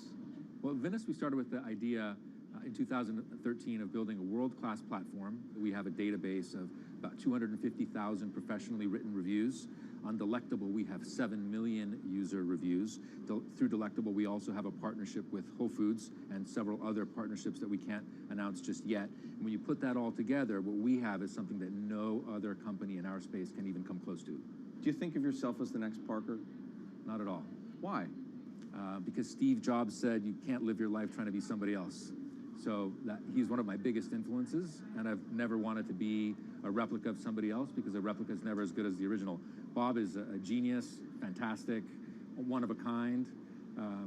We're going to be something completely different, and I have no desire to be some version of somebody else. Different in what way? Every decision that I've made at this company is completely anathemic to what Bob did with his company. I want our writers to be partners. All of my senior people are locked into the company. They all have equity or they have a path to equity based on business results. That's something that we never had at Parker. Our benefits are world-class, and everything that we've done at Venice is completely different from that model. When Steve Tanzer, who is the most experienced active wine critic in America, wants to work with us, that says something. When Alessandro Masnaghetti, who's the best cartographer of vineyards, wants to work with us, that says something. When Neil Martin, who's a superstar wine critic with enormous experience in Bordeaux and Burgundy and the former lead critic at The Advocate, wants to come and be part of our team, that says something. You make it sound like The Wine Advocate was a disaster as a company and a miserable experience as an employee. No, it was great because I got to work with Bob Parker when he was at his prime, and Bob was like a second father to me, and we talked on the phone all the time, and he gave me great advice. Can anyone's palate dominate the wine criticism business the way Parker's did? And should anyone's palate dominate it the way his did? I just think the world is very different today. It's just a totally different world. It's probably not healthy to have a single person dominating the world. It's not even wine criticism, it's the wine industry. Yeah, that's probably not the healthiest thing in the world. But I think that there's just such an opportunity right now with social media and technology to reach such a massive number of people that I think it's possible that 1 or 2 people will actually have more influence than Bob Parker did, because they will, again, this goes back to your first question, not trying to be a version of somebody else. You see this in sports all the time. It's like, oh, well, nobody will ever beat this record. And then somebody comes along, it's like tennis, Pete Sampras. Nobody's ever going to win as many Grand Slams. Now you have 2 guys who are ahead of that and 1 knocking on the door. And so I think a lot like that. You're a former investment banker. How does that inform and influence what you're doing and what you've done? My generation has had to deal with a lot more challenges. That's why I think we're actually much better poised for the future. My first job in finance, the first thing that happened was long-term capital, 1998. Then the tech bubble melted down. Then there was a mutual fund trading scandal. That was all like within about 5 or 6 years. And these are the things that I had to deal with as a young executive. My peers who were 20 years older didn't know how to manage in crisis. They'd only seen Black Monday. They'd just been in a big bull market. It's very different. So I'm very lucky. People of my generation or a little bit younger have actually had to deal with a lot more crises. I think that's actually good for learning how to cope with challenges in business. From the outside, it kind of looks like you're trying to demolish the house that Parker built, right? You left The Wine Advocate. Yeah. You merged with one of his chief rivals. Yeah. And you just hired his successor, Neil Martin. Mm-hmm. So are you? I think what that says is that all the best people want to work at our company. And that's really what we strive to create starting in 2013. We wanted to create a world-class company that would attract the best-in-class talent, and not just on the content side, on the technology side, on the digital side, our office, and at every level, what we're trying to, we only hire superstars, and we're looking for those superstars.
In the world of professional wrestling, there's something called a swerve. Hulk Hogan has betrayed WCW. Some examples. These tag team partners are called babyfaces, or the good guys. Then one of them swerves when he super kicks his tag team partner in the head, quickly assuming the role of the bad guy, or what the wrestling world calls the heel. Are you kidding? What a despicable act that was! Or a match is almost lost when, what's that?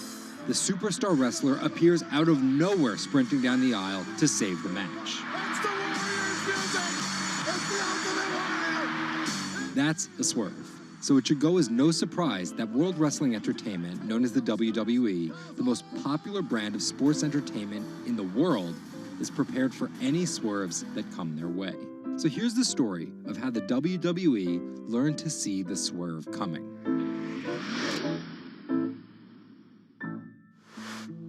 So I spoke to Bloomberg reporters Felix Gillette. I'm a writer for Bloomberg News for the global business team. And Kim Basine. And I'm the U.S. luxury reporter at Bloomberg. To find out exactly how the WWE is positioning itself for an all-out global invasion, which starts with a massive change to their lucrative pay-per-view model. WWE basically pioneered the pay-per-view model on cable. I remember as a kid, when the pay-per-view events came up, all of our friends would scramble around and try and get one of the parents to pay for it. But in 2014, they took a huge risk. They saw a little bit sooner than some of the other entertainment brands that where this whole thing was moving was away from cable and satellite television and towards on-demand streaming video apps. They made this risky decision, in essence, cannibalizing that pay-per-view model, which they had essentially built. And after some early turbulence, it's working. Roughly 1.5 million people are paying $9.99 a month for the WWE app, making it the 5th most popular streaming OTT service. This adapt-or-die approach is in the WWE's DNA. Over the past 30 years, the company always seems to think 2 steps ahead. In the early 90s, WWE was at its most threatened when Ted Turner took them on with WCW, which stands for World Championship Wrestling. And back then, the WCW was winning the ratings war. So in order to compete with them, WWE had changed its product from a family-friendly kind of cartoonish style to this really raw. That's why they called their show Raw. It was this raw style of wrestling. With violent, outrageous, reality-inspired plot lines and aggressive personas. From a 16-foot ladder! And they won that fight against Ted Turner. And they bought WCW. The early 2000s ushered in an era of testosterone-driven programming aimed at the red-blooded American male. Bra and panties matches, and people smash each other over their head with like barbed wire bats and things like that. Until 2015, when WWE fans started a hashtag #GiveDivas a Chance. Since then, WWE has hired 40 more female wrestlers, and that growing cast of female characters was part of a much larger plan. They started to try to appeal to a broader set of people. Let's attract more female fans. And after we've attracted more female fans, let's attract more international fans. They're broadening their base, and they're doing that in large part to make it more advertising friendly. And not just friendly to advertisers. They're trying to build up their fan base in China. They're trying to build up their fan base in Europe. They, already have a pretty good fan base in India. India is a place where they already have an established wrestling culture. Because of the gigantic Indian wrestler, the Great Khali.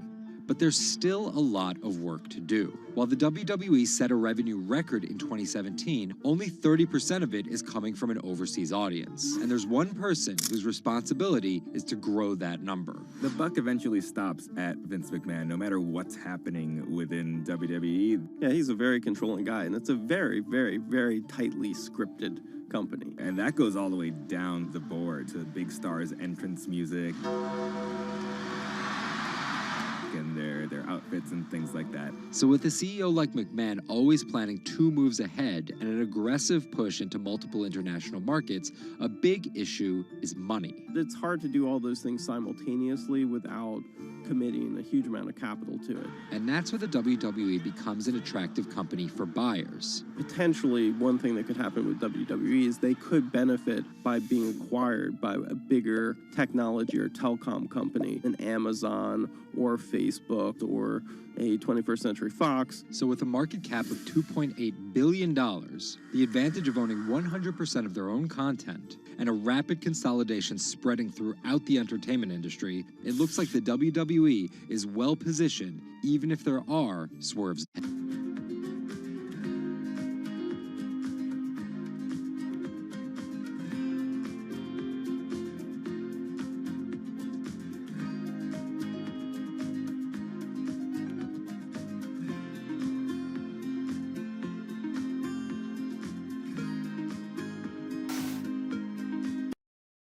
I'm moving again my stop and profit for British pound to 130.893.